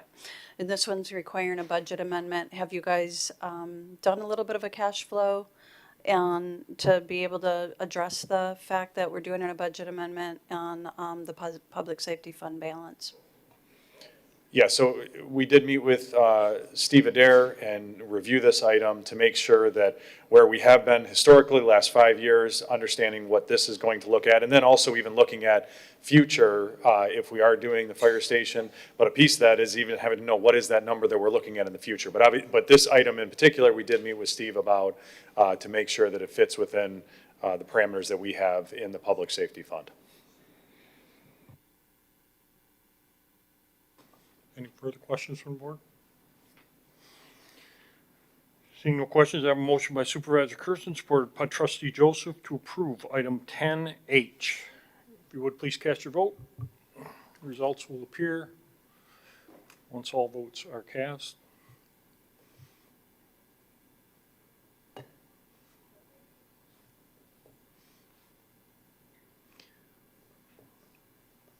Item passes 7-0. Item 10I. Item 10I is to award contract for professional services to Anderson, Eckstein, and Westrick in the amount of $15,600 for Phase 1 of the Municipal Office Exterior Envelope Study and to approve a budget amendment of $15,600. Supervisor Kersten will make a motion to approve. Is there any support? Support. Trustee Joseph. Josh, all yours, sir. Thank you. At our last meeting in the department head report, we brought up a slide. Amanda, can you bring that slide up for me? Thank you. Kind of giving you an overview of this particular project. It's really an exterior envelope assessment, and I'll kind of touch on those details. Next slide, Karen. I just wanted to show you, this was the last slide we presented. This is kind of a breakdown of the scope of work. So the township is considering improvements to the township building hall envelope. In order to make an informed decision on the conditions of the building envelope, the township is requesting a conditions assessment, study and recommendation for improvements on various areas of concern. So these areas of concern were brought up during our interior renovation when we looked at this building on the exterior, which wasn't included in the package. As I mentioned in the last board meeting, we had some leaks in the metal roof, some small, tiny hairline cracks. Typically, the metal roof over this building would last up to 40 to 50 years if maintained properly. But those leaks led us to some further investigation. We found hairline cracks in the seams that we want to investigate further. While we were looking at that, we looked at the solar panels on the roof, which are not functioning properly, and then also the windows out front, and then the front bed landscaping. All this is covered in that package. If you go to the next slide, Karen. Or Amanda, sorry. This is really phase 1 approach. So you'll see there's 3 phases. Phase 1 is really just for AEW to give us a professional, help us with the professional investigation through this process and develop, after the investigation, we'll develop a scope of work. And then phase 2 is we will take that out for bid. And then we will return to the board and talk about the next step. So this is phase 1 of that process. I just want to be clear on that. Questions from the board? Clerk Berry. Josh, will this project address the issues in my office so we can get the plastic tubs out of the? Yes, so that is what brought it to our attention. So those hairline cracks, they run down the steel, and right at that roof, that corner, that's when we noticed it. We should not have roof leaks. During the construction process, we replaced our worst section of roof above your office. That's why we shouldn't have leaks there. There's one corner that the steel covers, and that's the area that brought this up, and that's why we investigated to the point we did. Great, thank you. You're welcome. Just a side note, Josh, the solar panels up on there are out of life. Yes, and from now, when we had our risk management meeting with our insurance provider, we toured all of our sites. We looked at those solar panels. No one nowadays would put those panels on the roof. They just cause nothing but problems. Not only are they not functioning, it's the wrong place to put them. You'll see now, most people put them in the grass or the lawn, so they're serviceable and they're not causing any future issues. So we're going to do an assessment if there's any value to repair them, but there's a good chance that we will remove them. Thank you. Any further questions from the board? Trustee Vosberg? Thank you.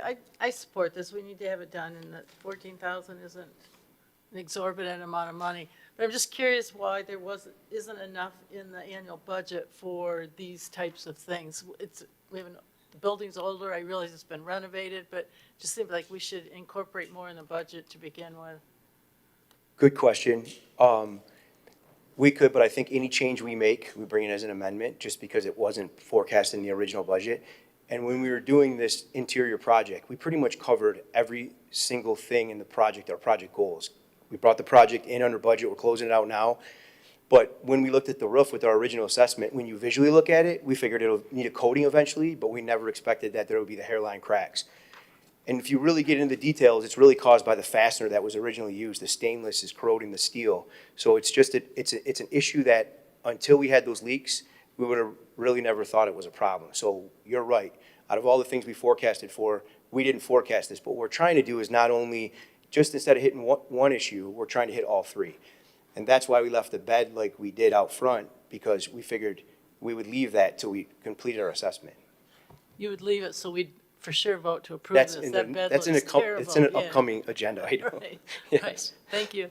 You're welcome. And Trustee Vosper, again, just to follow up, what you're going to see and what Josh has indicated is you're going to begin to see in the budget process forecasting and capital plans, which Steve has implemented across all departments, and we are altering each department to at least include forecast projects within the capital plan. So we'll get better at this as we move along and answer your question. Any further questions from the board? A motion by Supervisor Kersten, supported by Trustee Joseph, to approve item 10I. If you would, please cast your vote. Results will appear once all votes are cast.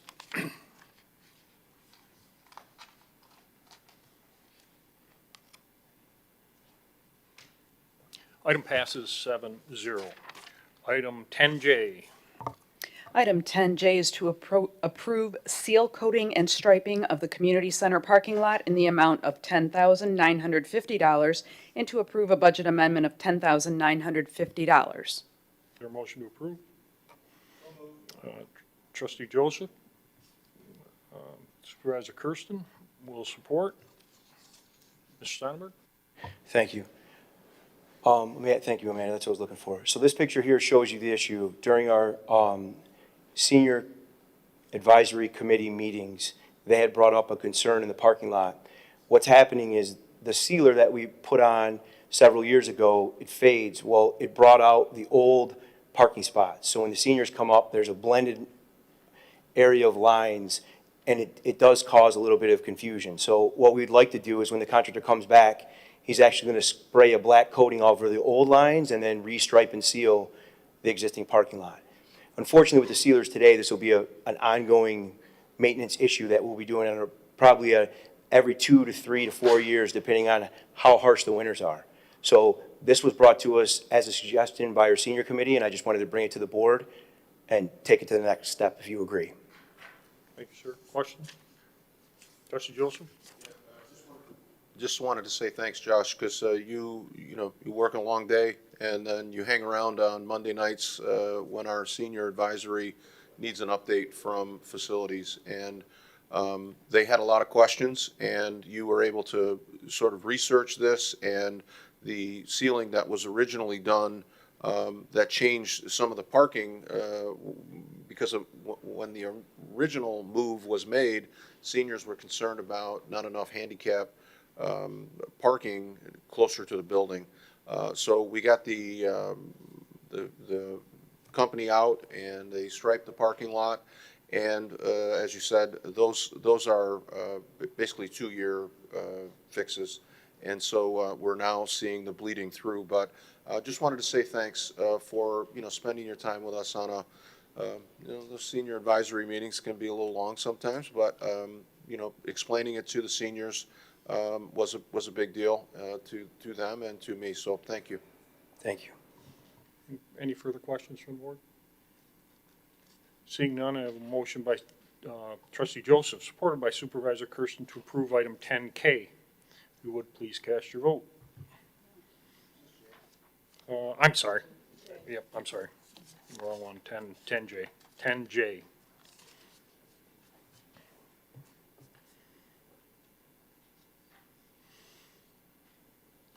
Item passes 6-1. Now item 10K. Item 10K is to approve demolition and installation services in the front bed at municipal office in an amount not to exceed $8,918 through Precision Landscaping, Inc., and to approve a budget amendment of $8,910.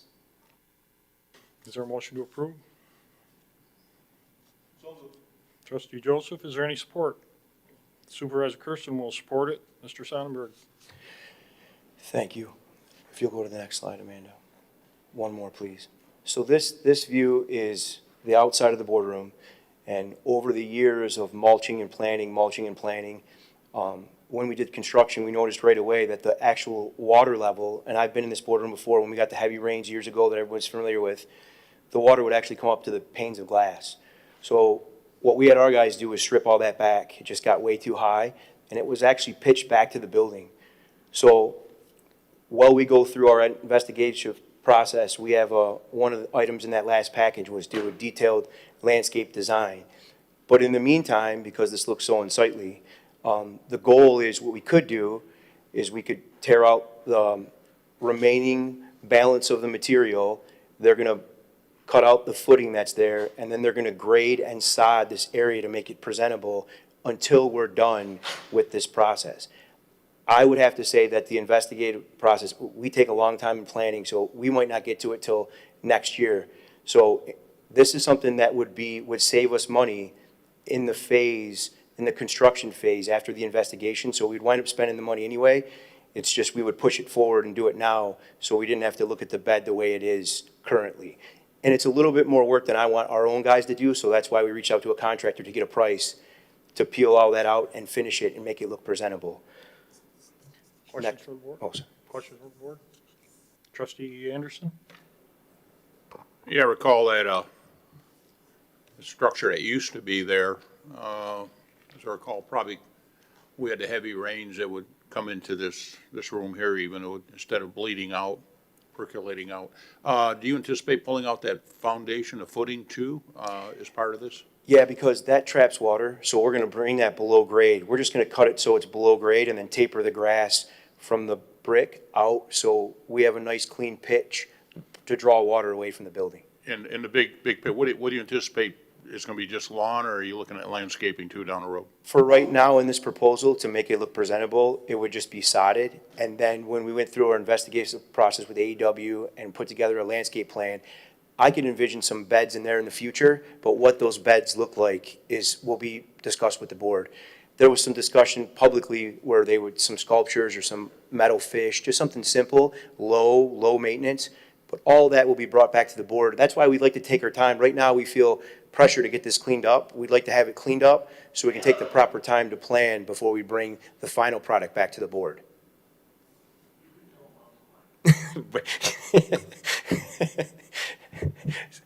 Any further discussion from the board? Go ahead. I'm tired of the building in front looking like that, so. Well, if you take 75 up this side of Cadillac, one of the rest stops a couple of years ago, it was really beautiful. They had all native Michigan growth. We commonly call them weeds and shrubs, but they were it was well done. I think we should consider that. A lot of patch of goldenrod, keep the people with hay fevers away from it, and, save some money there. Thank you. Any further questions from the board? I have a motion by Trustee Joseph, supported by Supervisor Kersten, to approve item 10K. If you would please cast your vote. Results will appear once all votes are cast. Item passes 7-0. Item 10L. Item 10L is to approve a recommendation from the Department of Public Services to award engineering design services to Hubble, Roth, and Clark in the amount of $16,890 for the 2026 sanitary sewer CCTV and cleaning project. Further amend the budget to increase GL account 591-541-933-000 by $16,890 for the 2026 sanitary sewer CCTV and cleaning project. Is there a motion to approve? Supervisor Kersten will make a motion to approve. Is there any support? Support. Trustee Joseph? Mitch? We do have a map. Good evening. This map goes back to the 2017 SAW grant where the township TV'd and cleaned a lot of sewers. We TV'd and cleaned again in 2020 and then 2023. Our proposed TV'ing and cleaning is, we kind of zoom in more, is Jefferson from New Baltimore, roughly down to 21 Mile Road. I think it's the Bay Harbor sub, Sugar Bush, Sutton, and then Hennings Road off of 21 Mile Road. So this project will hire a contractor who will clean and TV all the sewers. They also rate the sewers, and as a result of this, it's happened on some of the other TVing and cleaning. There may be some repairs recommended as a result of TVing and cleaning these sewers. Questions from the board? Ms. Ross, does that answer your question? Okay. Trustee Vosberg?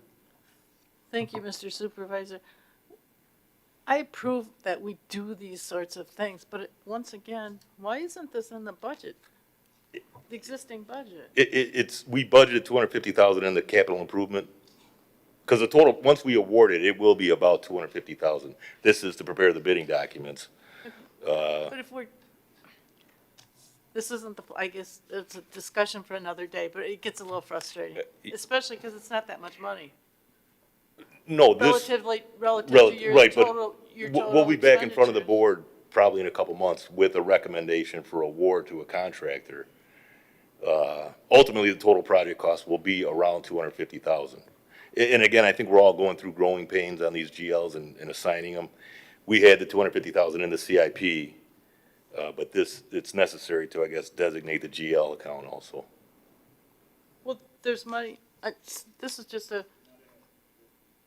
maybe I'll just talk to Steve about it, I guess, because it's not that we're expending the money to do it because we need to do it, but I would have thought there would be enough in there. If there's enough in there for the project, there should be enough for the engineering too.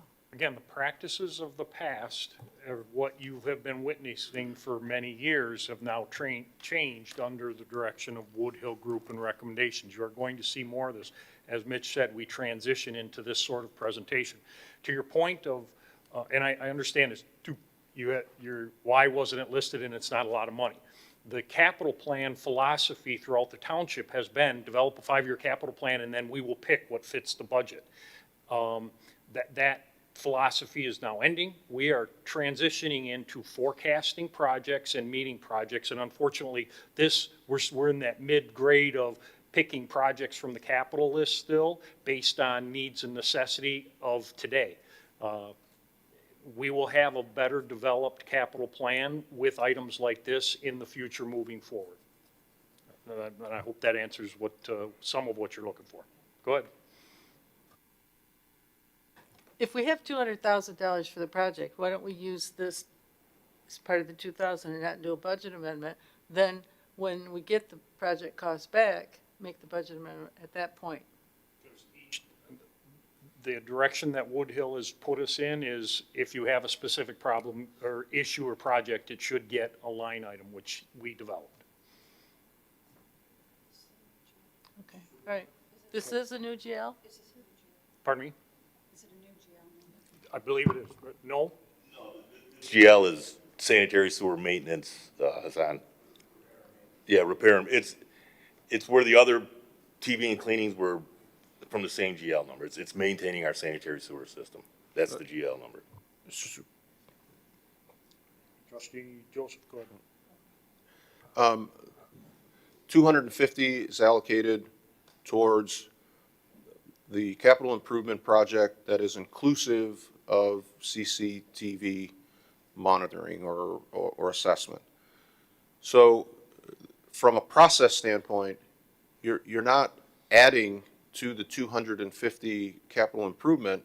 You're simply identifying what wasn't identified at the time of the budget, a very specific component of the 250, which now itemizes, and there wasn't a very detailed breakdown of the 250. So as you take on the capital improvement project, the first thing that you're doing is putting the cameras in, and then you're allocating the $16,000 towards a specific line item that covers cameras. You didn't have the entire project scoped out with allocated line items for all 250, but you're not adding to the 250, you're just compartmentalizing it and drawing a specific. The line item that's cited doesn't have 16,000, so you make the amendment. But it's not an unforeseen problem, and it's not an additional 16 in addition to the 25 that was set aside. This is just a very compartmentalized assignment to the line item that's in existence as part of the overall project. And as you keep adding to the project, we will, I'm assuming, have additions to those specific GL account because this was, I'm assuming this was the grand scheme in terms of what Mr. Adair has advised us to do with these capital improvements. So the knee-jerk to a budget amendment is really just a compartmentalizing and an alignment of greater transparency in terms of being able to see what each component of the project represents. Did I get it wrong? You got it. Okay, thank you. Any further questions? Got it? All right. I do. Clerk Berry? We'll let it go. I'll talk to Steve Adair, but there's something that for some reason just doesn't make sense to me. I'll make sure it makes sense to me for the next meeting. Thank you. Understood. Clerk Berry? I just wanted to say that that was kind of the genesis of my questions originally with the budget amendments. It was exactly where, perhaps I can sit in the meeting with Trustee Vosberg as well. I understand what's happening, but I guess I'm confused as to why we're not just transferring from one GL to the other if it's a part of it. And I'm a little confused on why we're doing the accounting the way that we are, but I'll ask the question as well. Thanks. Have you been to the meetings? Oh, yeah. Yeah, we have a standing meeting at 3 o'clock on Thursday, so you're more than welcome to show up. Trustee Vosberg, you're more than welcome. I have a motion by Supervisor Kersten, supported by Trustee Joseph, to approve item 10L. If you would, cast your votes. Results will appear once all votes are cast. Item passes 7-0. Thank you, Mitch. Item 10M. Item 10M is to approve the Department of Public Services recommendation to purchase a new 2026 BND trailer from Granville Trailer Inc., LLC, in the amount of $7,910. Is there a motion to approve? So moved. Trustee Vosberg. Is there- Second. Clerk Berry. Paul? Yes, this is to purchase a galvanized trailer from Granville Trailer. The selected trailer is not the lowest cost option. It is in the middle of the road there. However, we just determined that the galvanized construction provides a higher quality product and represents a better long-term value for the township. The lower cost option was a steel trailer, and although it met the basic operational requirements, we do get improved corrosion resistance, increased durability, and reduced potential maintenance costs over the life of the trailer. The trailers were purchased by the township in 2019, and we already have experienced some of the corrosion issues there on some of the fenders, so that's why we decided to go with a galvanized option for this trailer. We believe this will be the best overall value in balancing the initial purchase cost, construction quality, durability, and the anticipated life cycle costs. Questions from the board? Trustee Vosberg? Do they deliver? Does it come from Granville? Yes, it comes from Granville. How do we get it here? We'd have to send someone out to pick it up. Thank you. Any further questions? Trustee Anderson?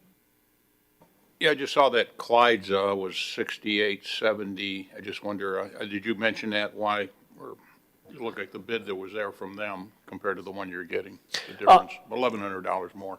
Yeah, yes, the one from Clyde's is a steel trailer. This one that we've selected is a hot tip galvanized trailer, so that it will provide better corrosion resistance than what the steel trailer would provide. Any further questions?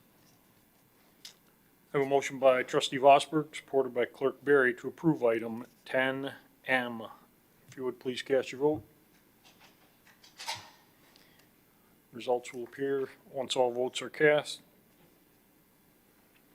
Item passes 7-0. Item 10N.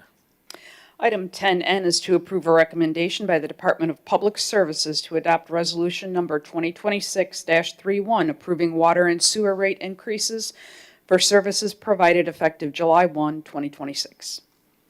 Is there a motion to approve? Supervisor Kersten will make a motion to approve. Is there any support?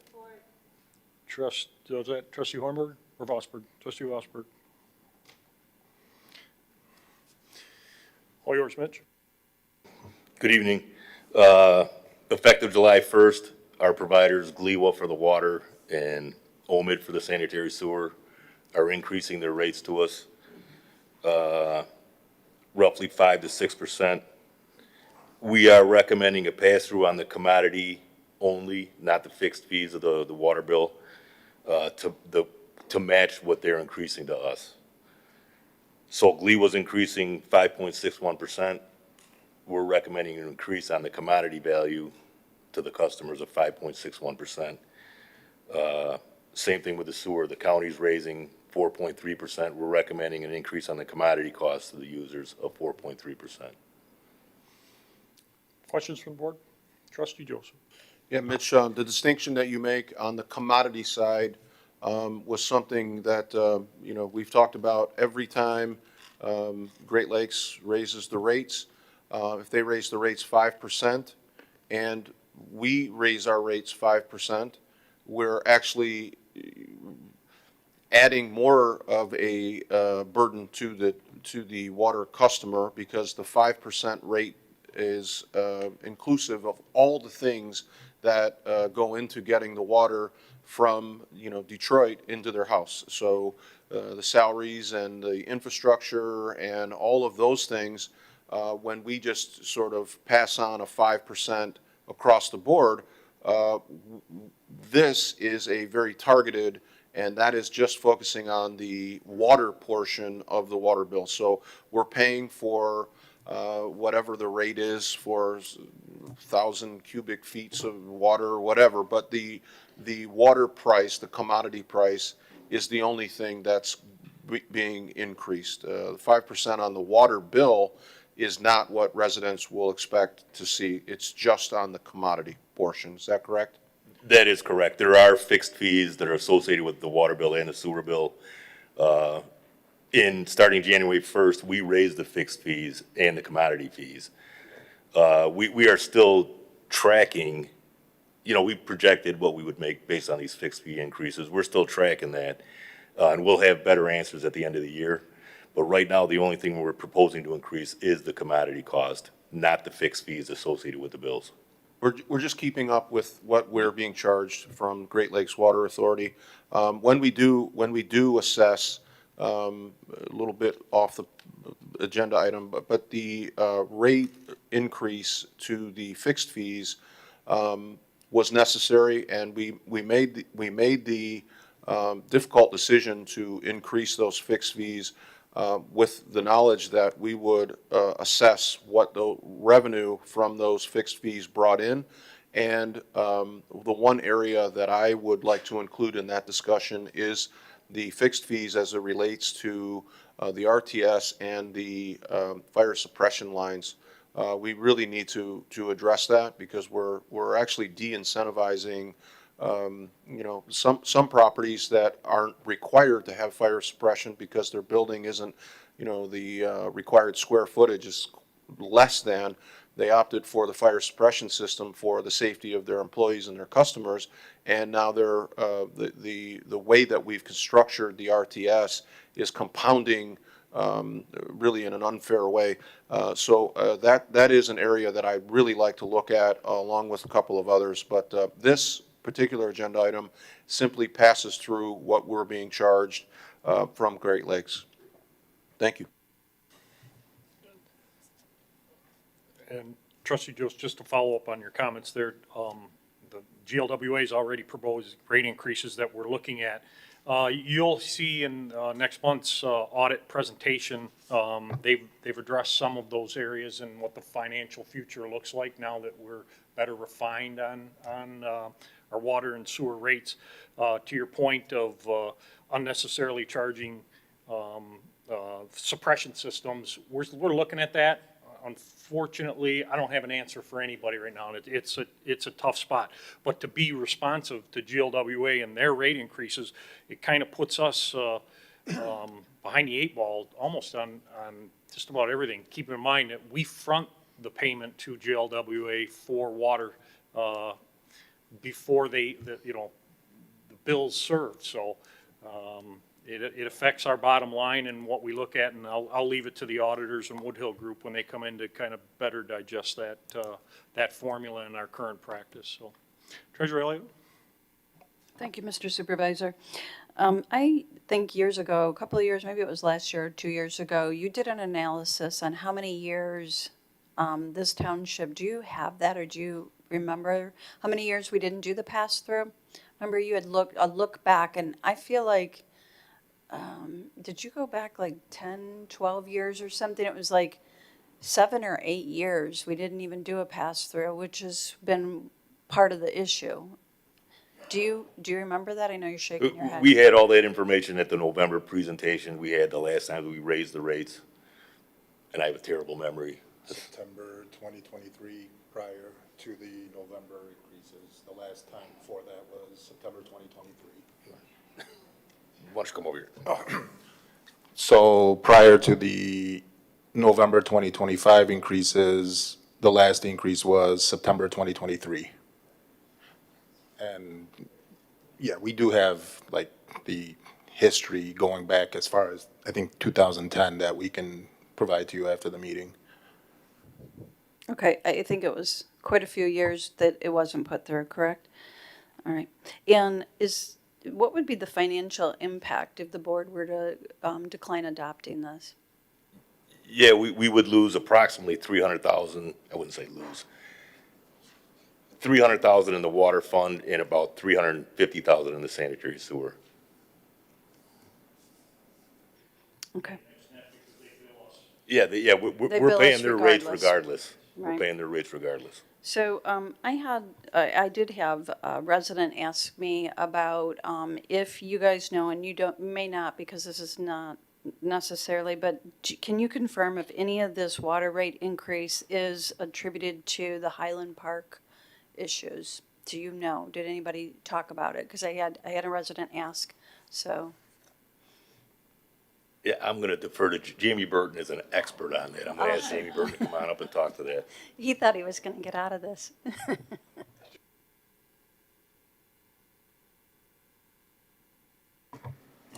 Everyone, Jamie Burton with Hubble, Roth and Clark. I've been assisting Water and Sewer Department for a few years on this. So the entire system of Detroit's GLWA is a zero-sum game. It's 100%. The fees go in and out. So you can't stand up here and say it has nothing to do with Highland Park, right? Because it's all kind of in one thing. But generally speaking, every customer has its own rates based on its own formulas, based on its own work. And there's not a line item in your rate for $5.5 million that you're helping a Highland Park out, okay? So there's rates of return, there's things buried in there, the cost of recovery of those funds, et cetera. So, but generally speaking, your public should be aware that you are not paying for Highland Park's water or bad debt or other things like that, if that makes sense. I mean, it's just, there's line items for, bad debt, there's line items for settlements, there's line items for legal fees and all that stuff in there. It's system cost, but you're not paying because they did not pay. Thank you for addressing that.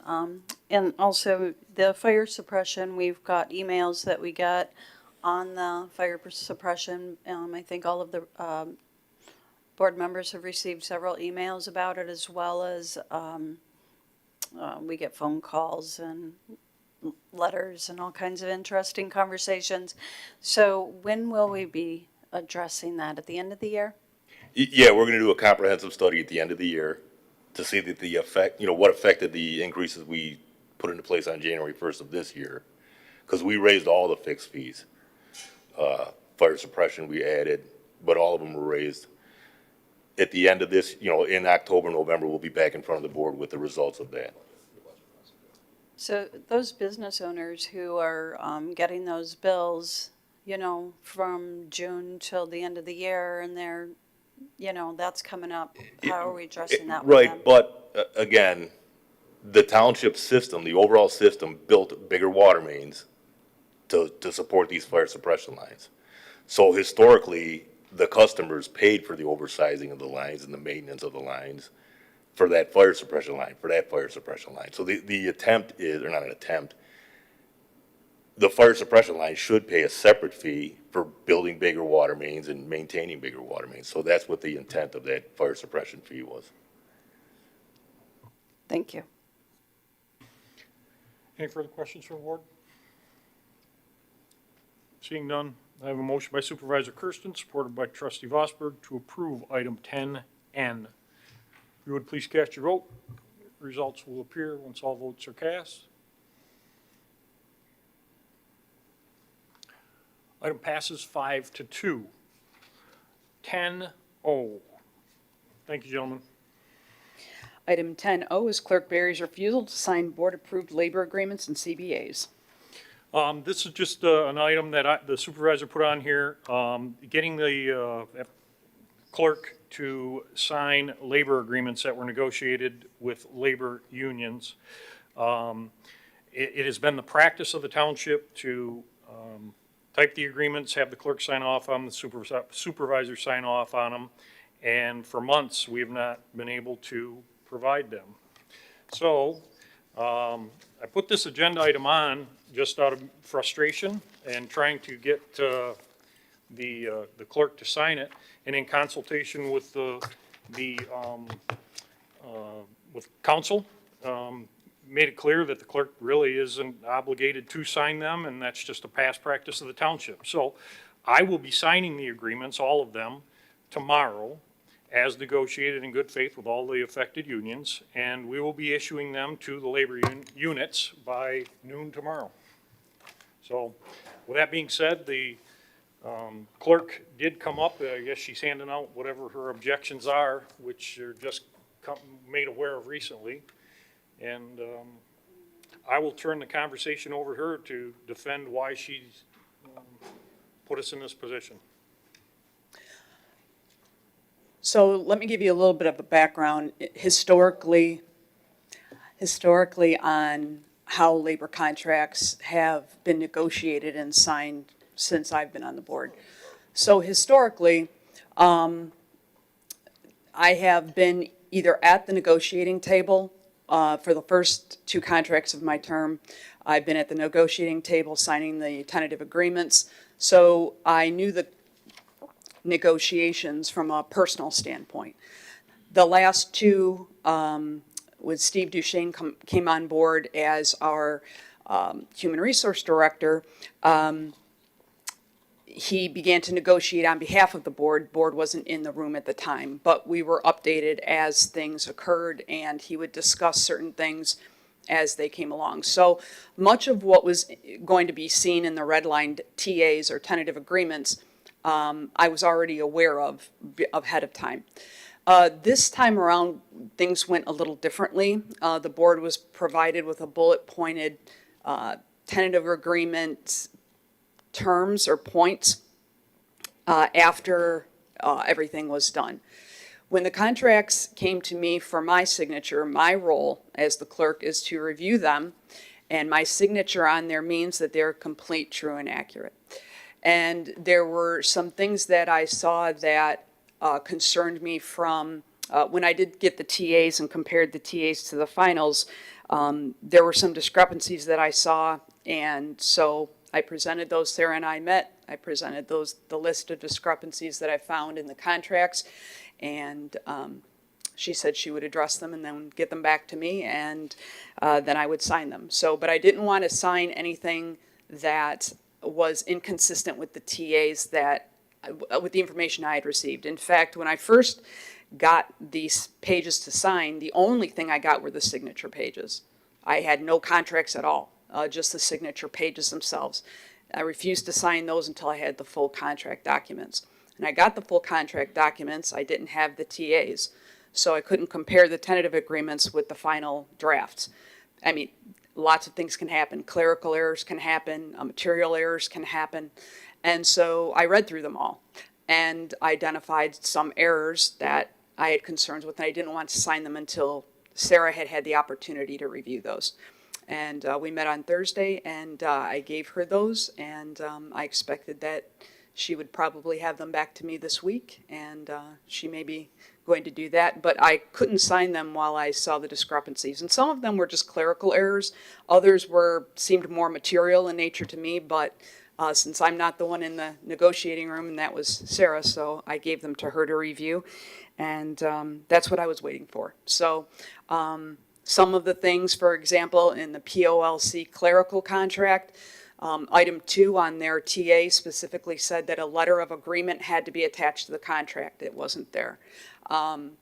Other ones were, again, some more material than others, probably explained by letters of agreement or letters of understanding, and they weren't attached. So it just left questions for me, and it took a little bit of time to go through all of them, but eventually got that done.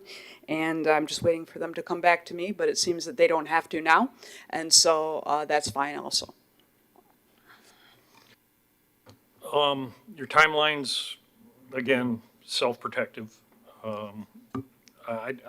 The frustration that you impose on bargaining units and the exposure for ULPs that you place the township in, these agreements were ratified by the board and approved in the end of last year and into the first of this year, and you did nothing with them. Sarah tried to chase you down. You didn't meet with her, let's be clear, you didn't meet with her until last Thursday with an email chain that had all of this gibberish and nonsense in it. So again, the frustration of your lack of participation and involvement, it leads us to where we are today. Mr. Supervisor, have you read these contracts? Yeah. No, you actually read them? Yeah, I read them. Did you see the errors that I did? Of course. You did? Yeah. And signed them So anyway? you're Okay. pointing them out today instead of I just- going and sitting down with Sarah and negotiating this and having a conversation with her. Well, we did that. Back in February. We did This that. Thursday. That's when I finally got all of 6 months later. and that's finally when after I the got, board I'm talking. okay. I just wanted to help 6 correct months your, later. No, correct your there's no timeline. mistake on my part. This is the lack of attention that you provide this township every day, and it's frustrating. And you are impacting the labor groups, you are impacting the employees here, and when you fairly negotiate an agreement, a labor agreement with professional unions, you sit down and respect them. You have no respect for the labor group.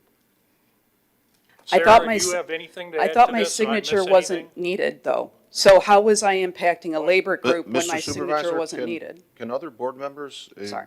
Yeah, trust, Yeah. I'd like Sarah to address some of this, if you don't mind, kind of fill you in. Yeah, sure.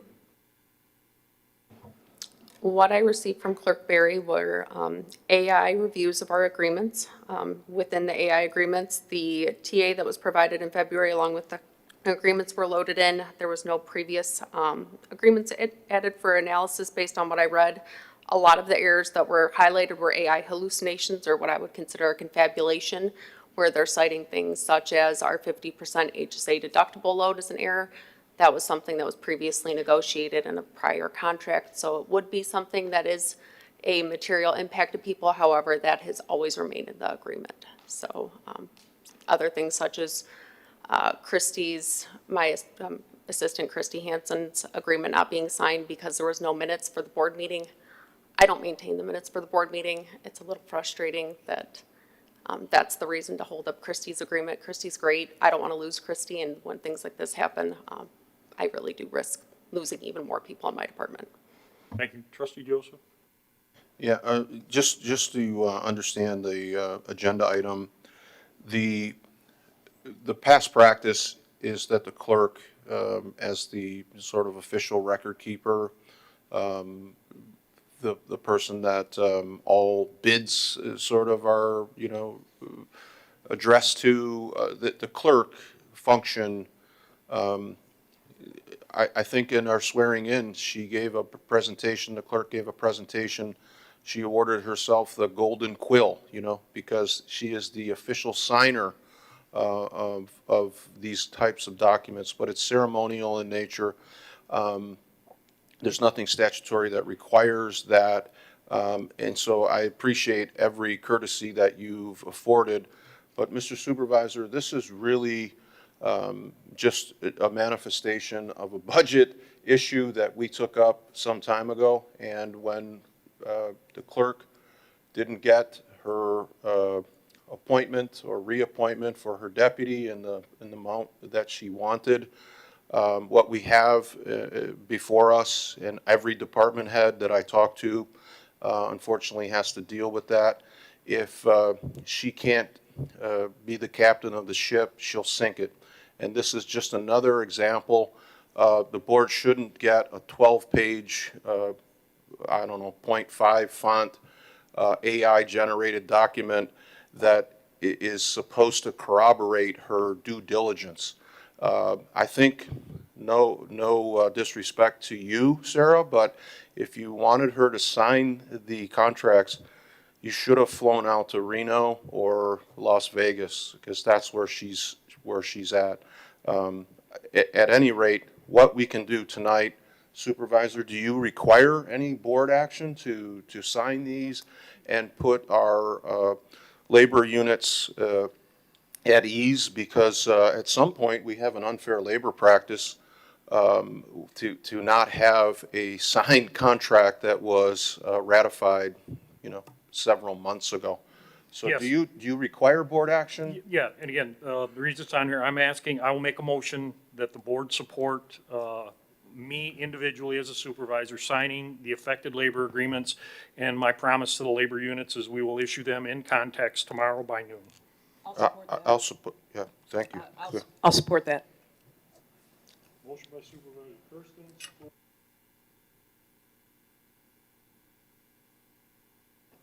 Any further discussion? Anything needed? Thank you, Sarah.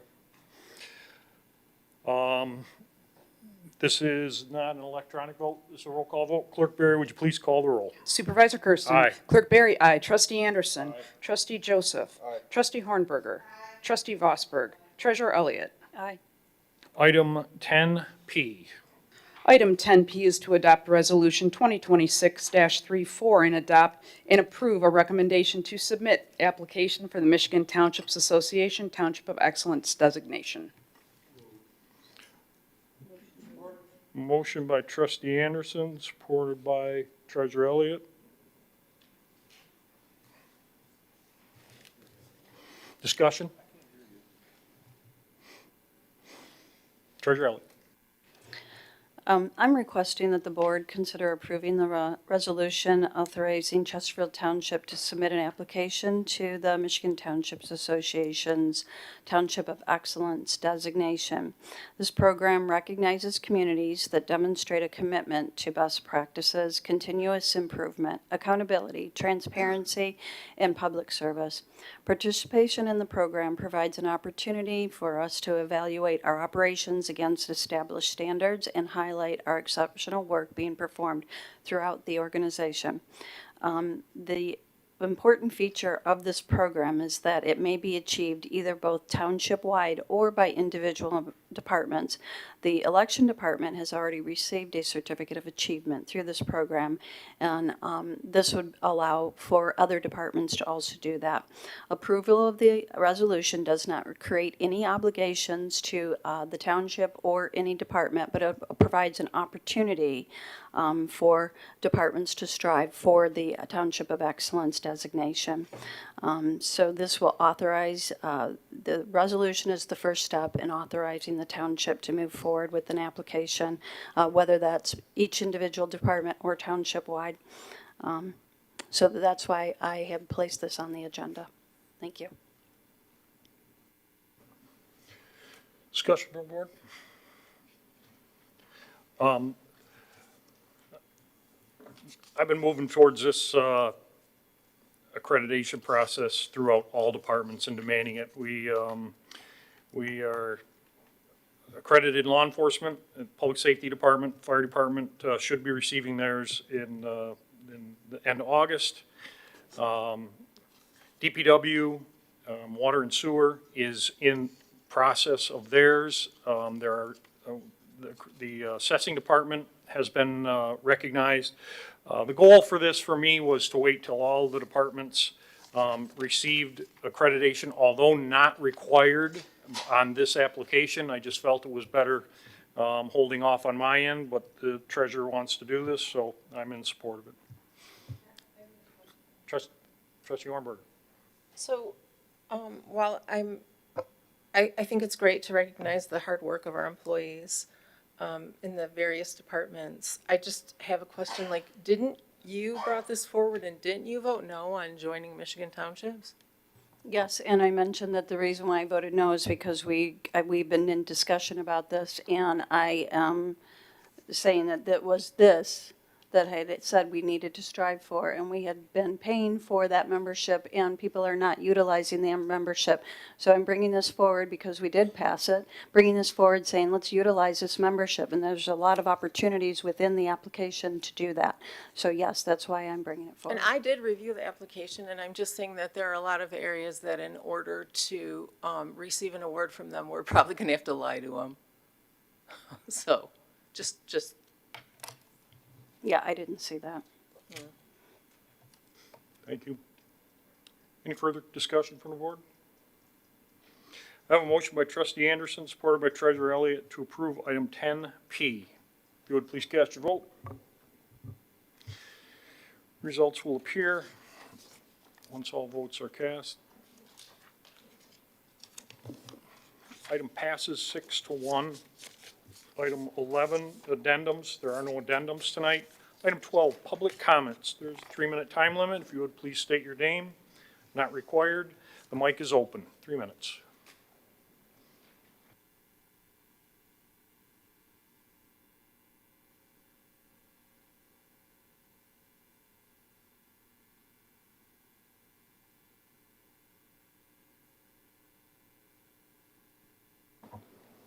Good evening, Janice Young. I know you guys mess around with the cameras so no one can see them, but that's okay, because I know it. I would say it lights your hair on fire, but that might not apply to everybody, so it probably lights your pants on fire when you see my signs at the meeting, so glad you enjoy them.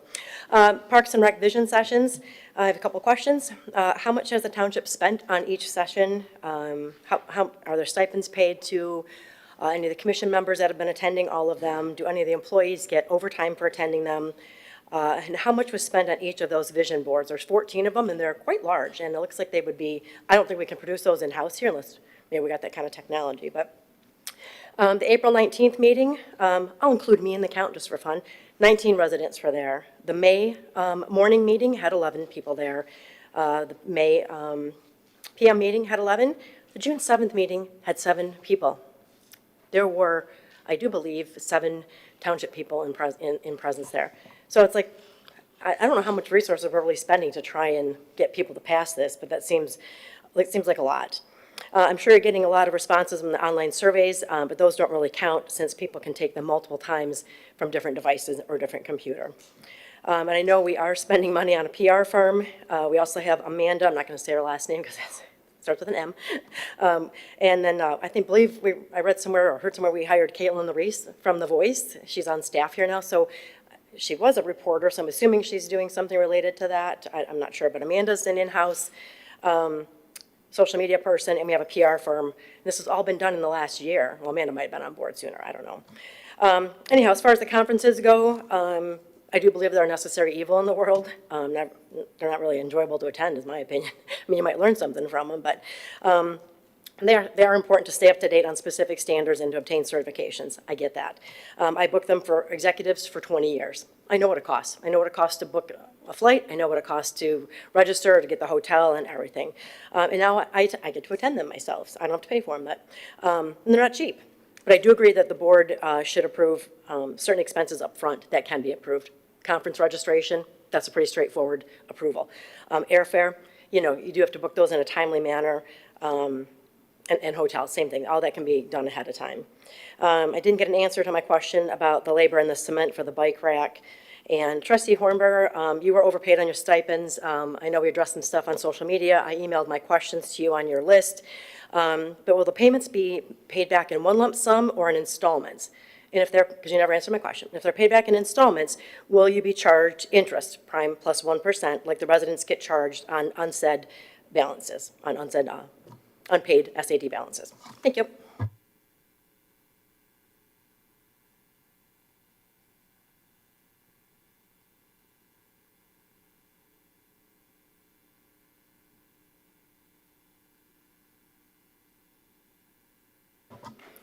John Speaka, Chesterfield Township.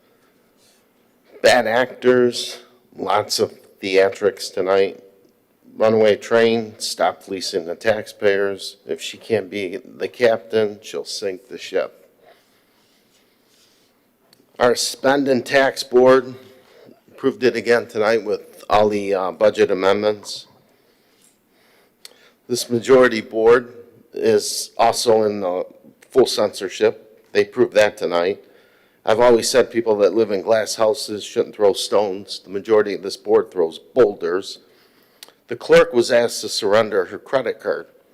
I find it kind of ironic that she was asked to surrender her credit card because Spirit Airlines went out of business. She had to make a flight change. She had some unexpected expenses that were explained, and when it was all said and done, it was for the accreditation of this township and for her department. So let's talk about the runaway train. The runaway train is the stipend program that the majority of this board decided to vote for. And one prime example is we've got a trustee, Pamela Hornberger, that received an additional $1,200 in stipends that she wasn't entitled to. How did that happen? She submitted for multiple meetings on multiple days. The township paid her, and thank goodness that the clerk caught the error. And I was told that she was asked to repair it, or, to rectify it, and there was no response. So when the auditors got involved and said that you have to pay the taxpayers their money, well, then she said she didn't have the money. I find it kind of ridiculous on a $1,200 overpayment that the taxpayers have to wait every month to get their money because it's got to be taken out of her checks. So the stipend program is an abuse. And it's an abuse because when I looked at what she put in for, she went to a fundraiser for Lisa McLean. So you get a stipend to go to a fundraiser? She went to Supervisor Kersten's State of the Township. That was a stipend. There was one put in for the Christmas event, but thank God that got denied. I mean, the stipend program is out of control. It's a legal way to scam the taxpayers out of money in this township. It is out of control. If this millage passes, are you going to raise the stipend from $150 to $500 if you're in a 30-second meeting or a 5-minute meeting?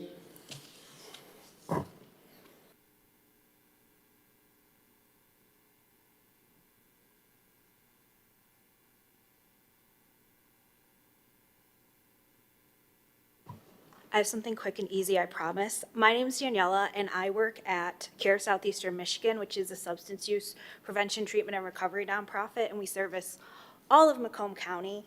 And I have something positive to share. On Friday, we're having our Recovery Con Film Festival, and we have a couple youth panelists that are going to be there, and they really want to reach lots of people.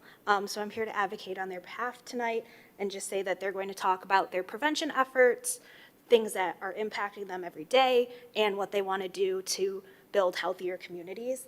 It is a completely free event, and it is this Friday. I do have some flyers in case anybody's interested, but we really believe in our youth, so I'm here for them tonight. That's it.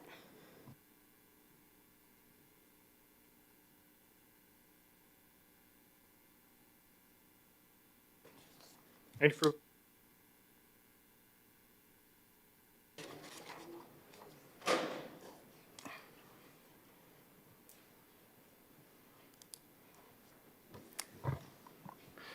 First thing I want to say is, I think we always see attacks coming toward the board, so I'll give some commendation.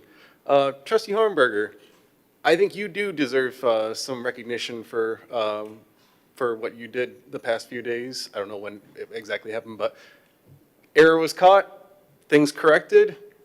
Kudos on you. I think not everybody would do such a thing, and it really shows good integrity and character in doing so.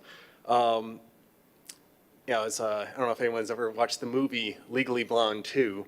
It's where Elle Woods goes to Washington, D.C., and she does the snap cup or whatever like that. And it's, sometimes you just need some positive reinforcement, because there's so many attacks, both among the board and among the audience and everywhere like that. It's not about being best friends in this sort of environment, but it does mean that you have to work together, be it citizen and politician, be it politician to politician, be it township worker to politician and citizen and everything of that nature. It's the only way society works. You gotta learn that everyone has to tolerate one another and has to accept that our egos need to be kept in check if we want to make this, the way we live in our world, work. Otherwise, it's just going to be nonstop stagnation among constant conflict and just nonstop down the drain mentality. Interestingly enough, I was actually at another board meeting last night, but it was in Port Huron.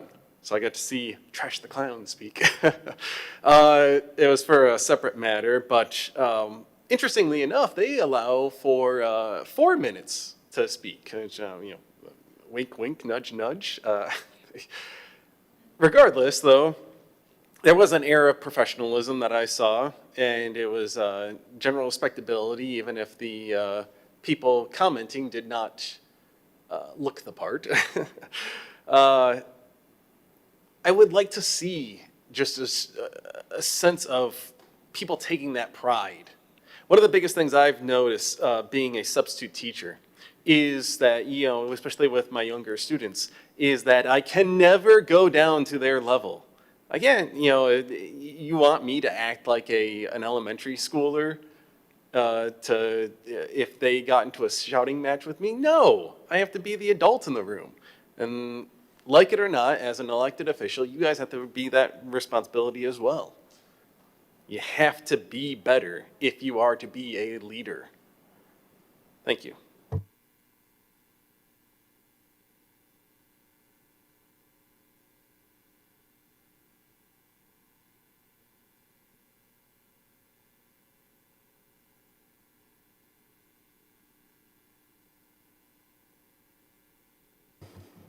Good evening. My name is Josh Brandt, and I appreciate the time and effort each of you put into serving our township. I know being an elected official requires dedication and respect, and I respect the work that you do. I come to you frustrated tonight with the travel expenses. I would like to express my concern about how using tax dollars to fund out-of-state travel for conferences and similar events. I'm not picking on any one person. I want to be very clear. At a time when many residents are struggling with higher costs for groceries, utilities, fuel, insurance, and housing, I believe we have a responsibility to be especially careful with every tax dollar that is spent. The people of this township work hard for their money, and they expect their tax dollars to be focused on local priorities and services that directly benefit the community. While I understand there can be value in professional development and networking, we live in an age where many meetings, travel sessions, and educational opportunities can be attended virtually or found much closer to home at a significantly lower cost. I simply ask the board to consider whether these trips are truly necessary and whether the same benefits could be achieved in a more cost-effective manner. Financial responsibility starts with setting an example, and residents notice how their tax dollars are being used.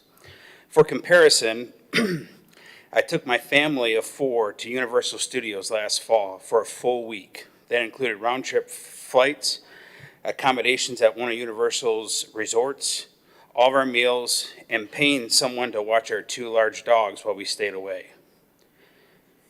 Even with all those expenses combined, the total cost was about $4,200. The biggest difference is I spent my own hard-earned money. Thank you.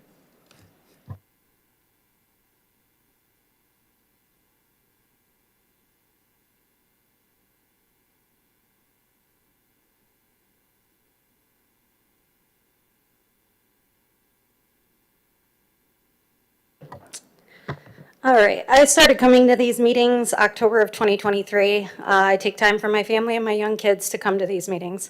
I think in this room, the average age range is a fair representation of the township's involvement with people my age and demographic.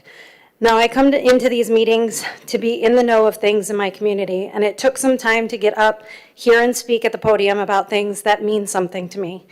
I originally got up to advocate for my daughter and her safety. You will find me doing that almost every time. I had to shed light on the issues about this clerk's office that she brought to Sugar Bush Elementary. Tonight's meeting and your behavior is kind of concerning. You say a lot and say nothing at the same time. Your records keeper was mentioned tonight, and I just don't trust you with documentation, let alone FOIA documents. I have not once come to this podium calling you names. I have, however, brought forward proof, tangible evidence about my issues of what you did, which conveniently February's meeting acknowledged that this building should have always been the house for early voting. You just didn't have to take accountability on your end for that horrible experience at Sugar Bush. Also, not that my daughter attends, but I want to say that there is so much misinformation circulating about the Discovery Summer Program at the community center. I have messaged a representative from the Baller Group and one of the chairs for the Southeastern Michigan Chamber of Commerce who clarified that this program isn't paid for by the Chesterfield residents. Rather than running charities directly, the Baller Group partners with and funds government entities, nonprofits, and businesses. This isn't free childcare to families provided by Chesterfield residents by way of taxes. This is a grant funded by a nonprofit, Balmer Group. It is promoted through United Way Michigan nonprofit organization. I am disgusted to see people circulating on social media that this is a tax on the residents, and I have seen so many comments saying that I shouldn't have to pay for other people's children for free childcare. This program provides families with young children academics and summer programming. The benefit for this program helps students minimize education loss over the summer, keeps kids busy and off of screens, feeds them 2 meals a day, and families can still work instead of taking time off for their students that are out of school for the summer. This program, for those who need it or want it to be provided by a nonprofit, is a blessing to young families. It is maddening to see the false information circulating about this program because it's housed in or associated with the community center. And I also wanted to add that I'm just thankful for the Chesterfield Fire Department and Police Department and Chester the little dog.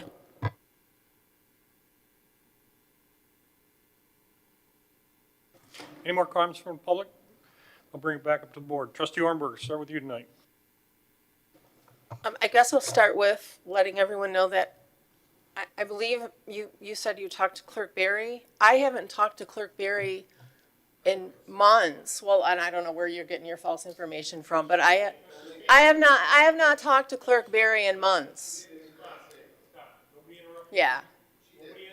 You made incorrect statements at the podium, and you just continue to do it. So either you're lying or you're getting false information from someone else. So it's one or the other. Regardless, I haven't talked to Clerk Barry in months, probably 8, 9 months. I don't talk to the treasurer either, by choice, because it's toxic. Trustee Anderson. Make it real quick and short here. I do want to, every year, or this time of year, we talk about the special thing coming up here for the next month, for the funding of the public safety. I do appreciate Clerk Barry, who explained it here. Misunderstandings about it, you did a good job of that.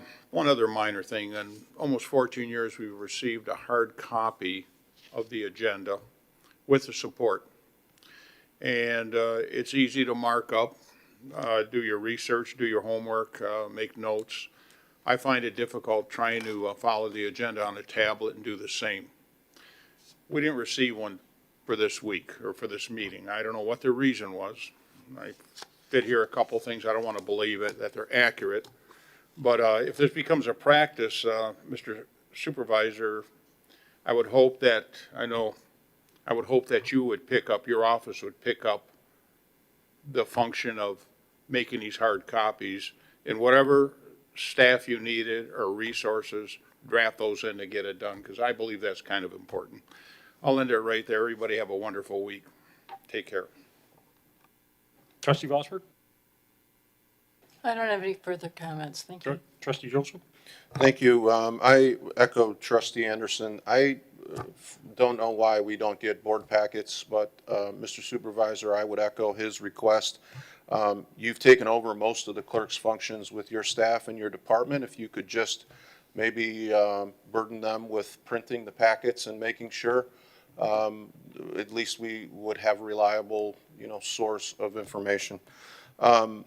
Ms. Ross, you're 100% correct. The misinformation, the Chesterfield Parks and Rec posted pictures of some of the campers. Just the joy on the kids' faces, and then the comments from the parents who were like, "This is a blessing. I'm so grateful that to be in a township where and as much it was heartwarming, and I knew that there was a segment of our population that read that like the old vampire movies when you see the vampire exposed to like garlic or a cross, like it was painful for them, and they chime in with, well, you made a decision to have a child, and I shouldn't have to pay for your child. But the thing that I take heart in, this is their entire life. You watch them at the board meeting. They're meticulous with their sign placement. We even endanger staff, like you can't walk by because there's a sign on the floor so that the camera can pick it up. This is the mindset. This is their every operation. This is their every movement. This is what they do. It's a very small percentage, and you should take solace in the fact that their signs, they kept it within their limited lexicon. Most of the words are 5 letters or less. They're maximizing their propensity to misspell things, so they made some effort to minimize the sign, which is good. Clerk Berry coached them up. The Residents Hating Residents group got a full indoctrination with all kinds of misinformation about Trustee Hornberger. She didn't expound on it, but I can tell you that one of the things that's difficult, the per diem, the stipend and the per diem, which is again, you're just misinformed, but I expect that. I understand that. The bar is very low, yet you continue to disappoint. The stipend was a part of the budget and part of a compensation package that eliminated benefits, lifelong benefits for trustees. When the stipend came in, you don't run this meeting. You run the sign company. You run the alphabet killers. Okay. He runs the meeting. Okay. I am running. Yeah. You're to talk. Yeah. Not you. Yeah. Okay. When Trustee Hornberg reimbursement, the package, the compensation package before you arrived, trustees had the ability to have lifelong benefits if they were gained status. I think the vestment was like 8 years, two terms. There were benefits that we eliminated in the compensation package that included a stipend for your committee work.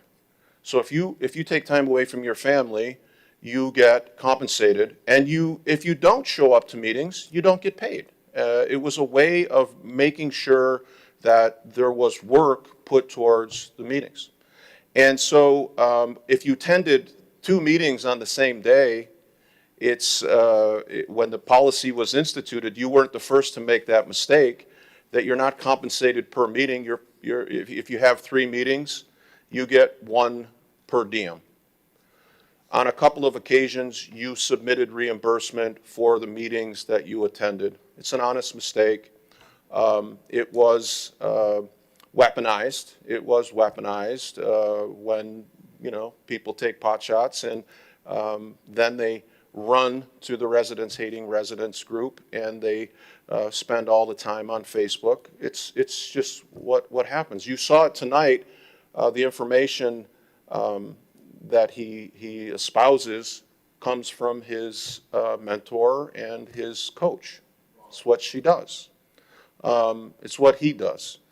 The unfortunate thing with regard to this millage is it is an opportunity for the electorate to decide what they want to allocate towards Parks and Rec. It is an appropriate decision to make, and I saw it. It was great work. It was great. Everything's spelled right. The numbers are right. It's great. It's really wonderful work.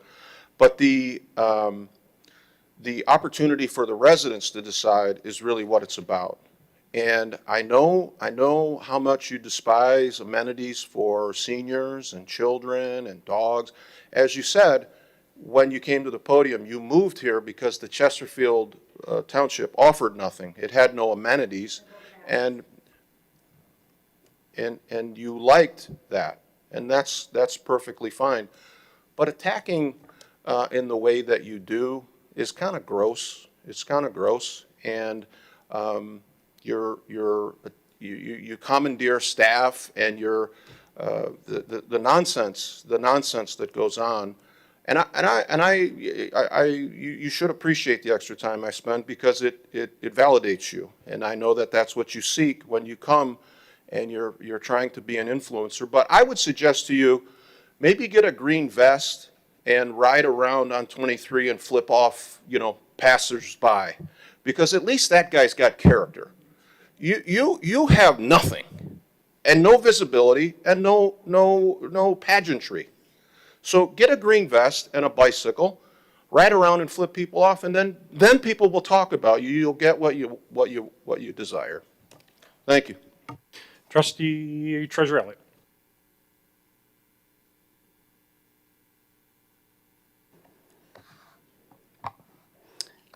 Just to address several things that are happening here.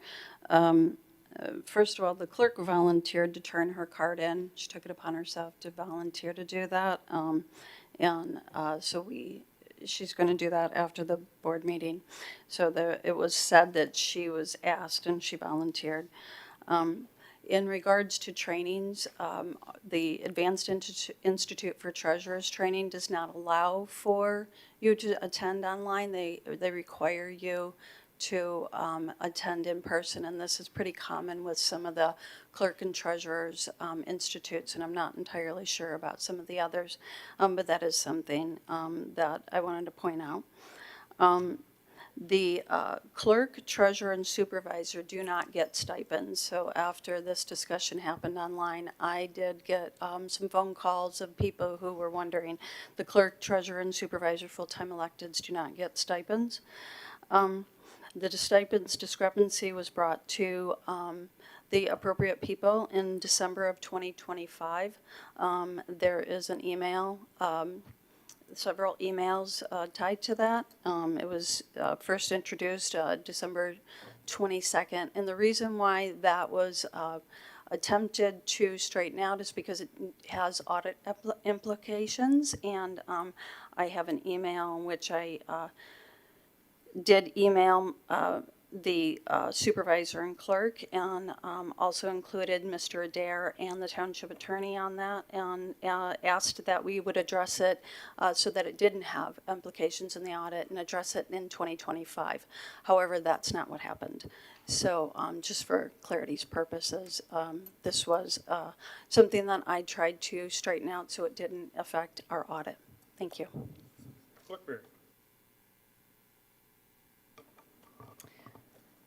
Thank you, Mr. Supervisor. You know, Ronald Reagan was known for being very passionate about the 4th of July, and 4th of July is coming up next weekend. I wore my 4th of July outfit for this meeting today.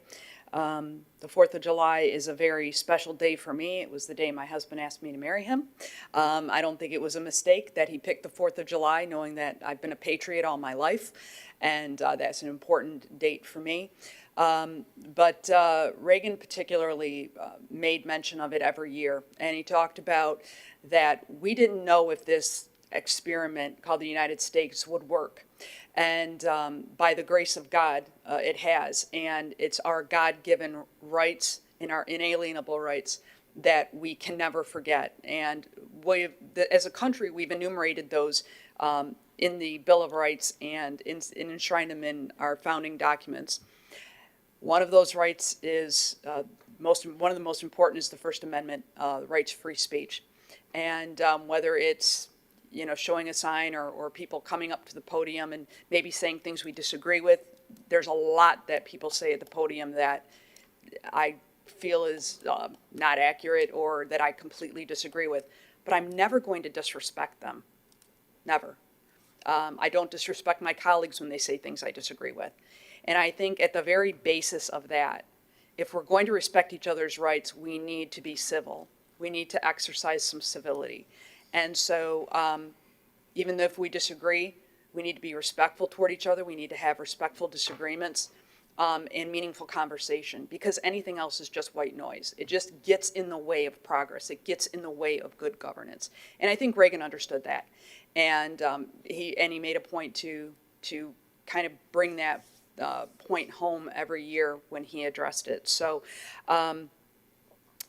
the other thing that I do want to just let everyone know is that as of today, and this is completely unrelated to that, but as many of you know, I have been a plaintiff on multiple lawsuits being brought against the Secretary of State and Bureau of Elections, particularly the Secretary of State and her legal counsel, for putting in place promulgated rules that are in conflict with election law. And today we filed another case. This one has to do with election challengers and how those election challengers are treated. The promulgated rules that have been issued by the Secretary of State are at odds with the current election law that's on the books. And what it allows clerks to do is it allows clerks to make some subjective decisions about how many challengers are allowed in precinct polling locations, and a number of other things. And I believe, as my co-plaintiffs believe, that is in conflict with the law. I am asking the judge and the courts for injunctive relief to determine which takes precedent, the promulgated rules from the Secretary of State or the Constitution and Michigan election law, because I've taken an oath to uphold the Constitution, but at the same time I have a mandate to follow the Secretary of State's promulgated rules. But when those are at odds, we ask the court for injunctive relief. That's my...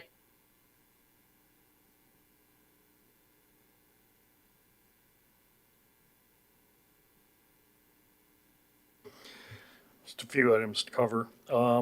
If some of you might have heard, the county is with SMART. There is going to be a renewal request. There is significant change, and this started some time ago with conversations not only with SMART, but with our county representatives.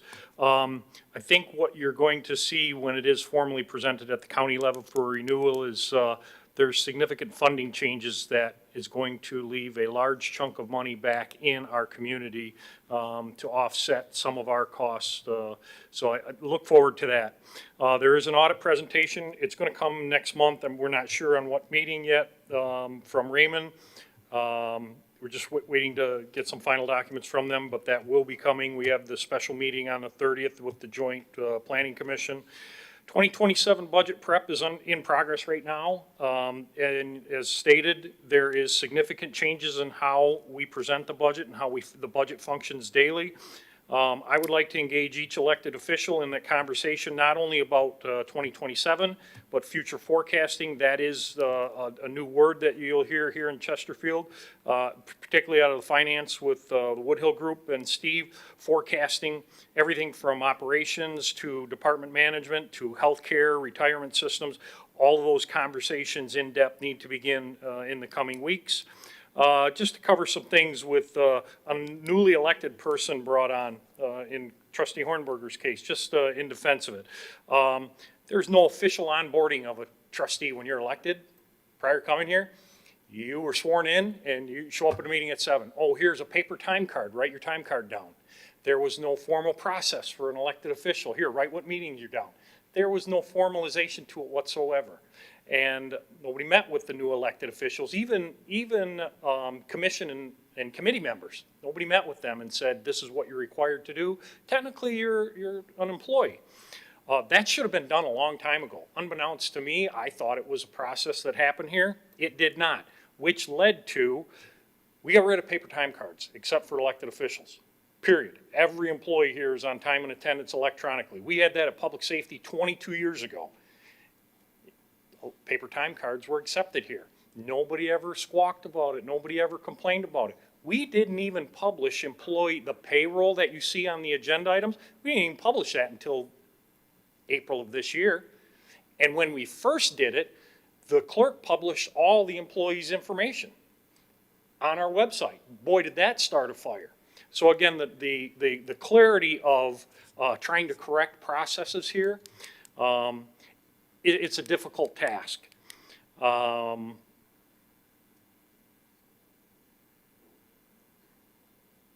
We've tried to update APO's policies and procedures here.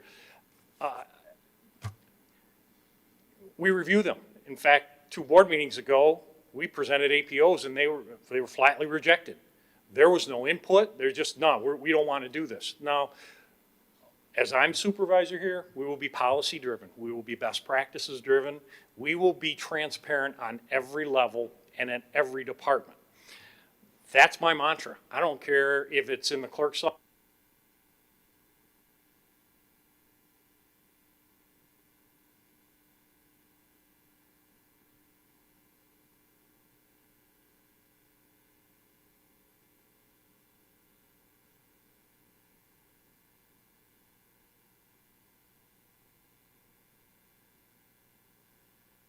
As I said, Ms. Ross, I hope that Mitch addressed your question as to where the lining was the video lining was going to take place. And I think that's about it for me. So that being said, we do have a closed session tonight. So Supervisor Kersten will make a motion to enter into closed session. Is there any support? Support. Clerk Berry, would you please read it? And Clerk Berry is supporting it. 14A is a closed session to consult with Township Legal Counsel regarding trial or settlement strategy in connection with litigation in the matter of Althea Holdings LLC et al. Versus Township of Chesterfield, Macomb County Circuit Court, case number 2025-002753-CE pursuant to MCL 15.268 sub E.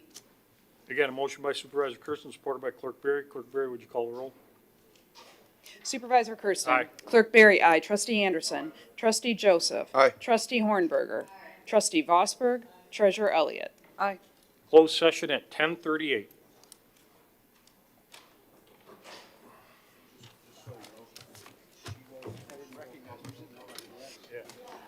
Took me a minute.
Back on?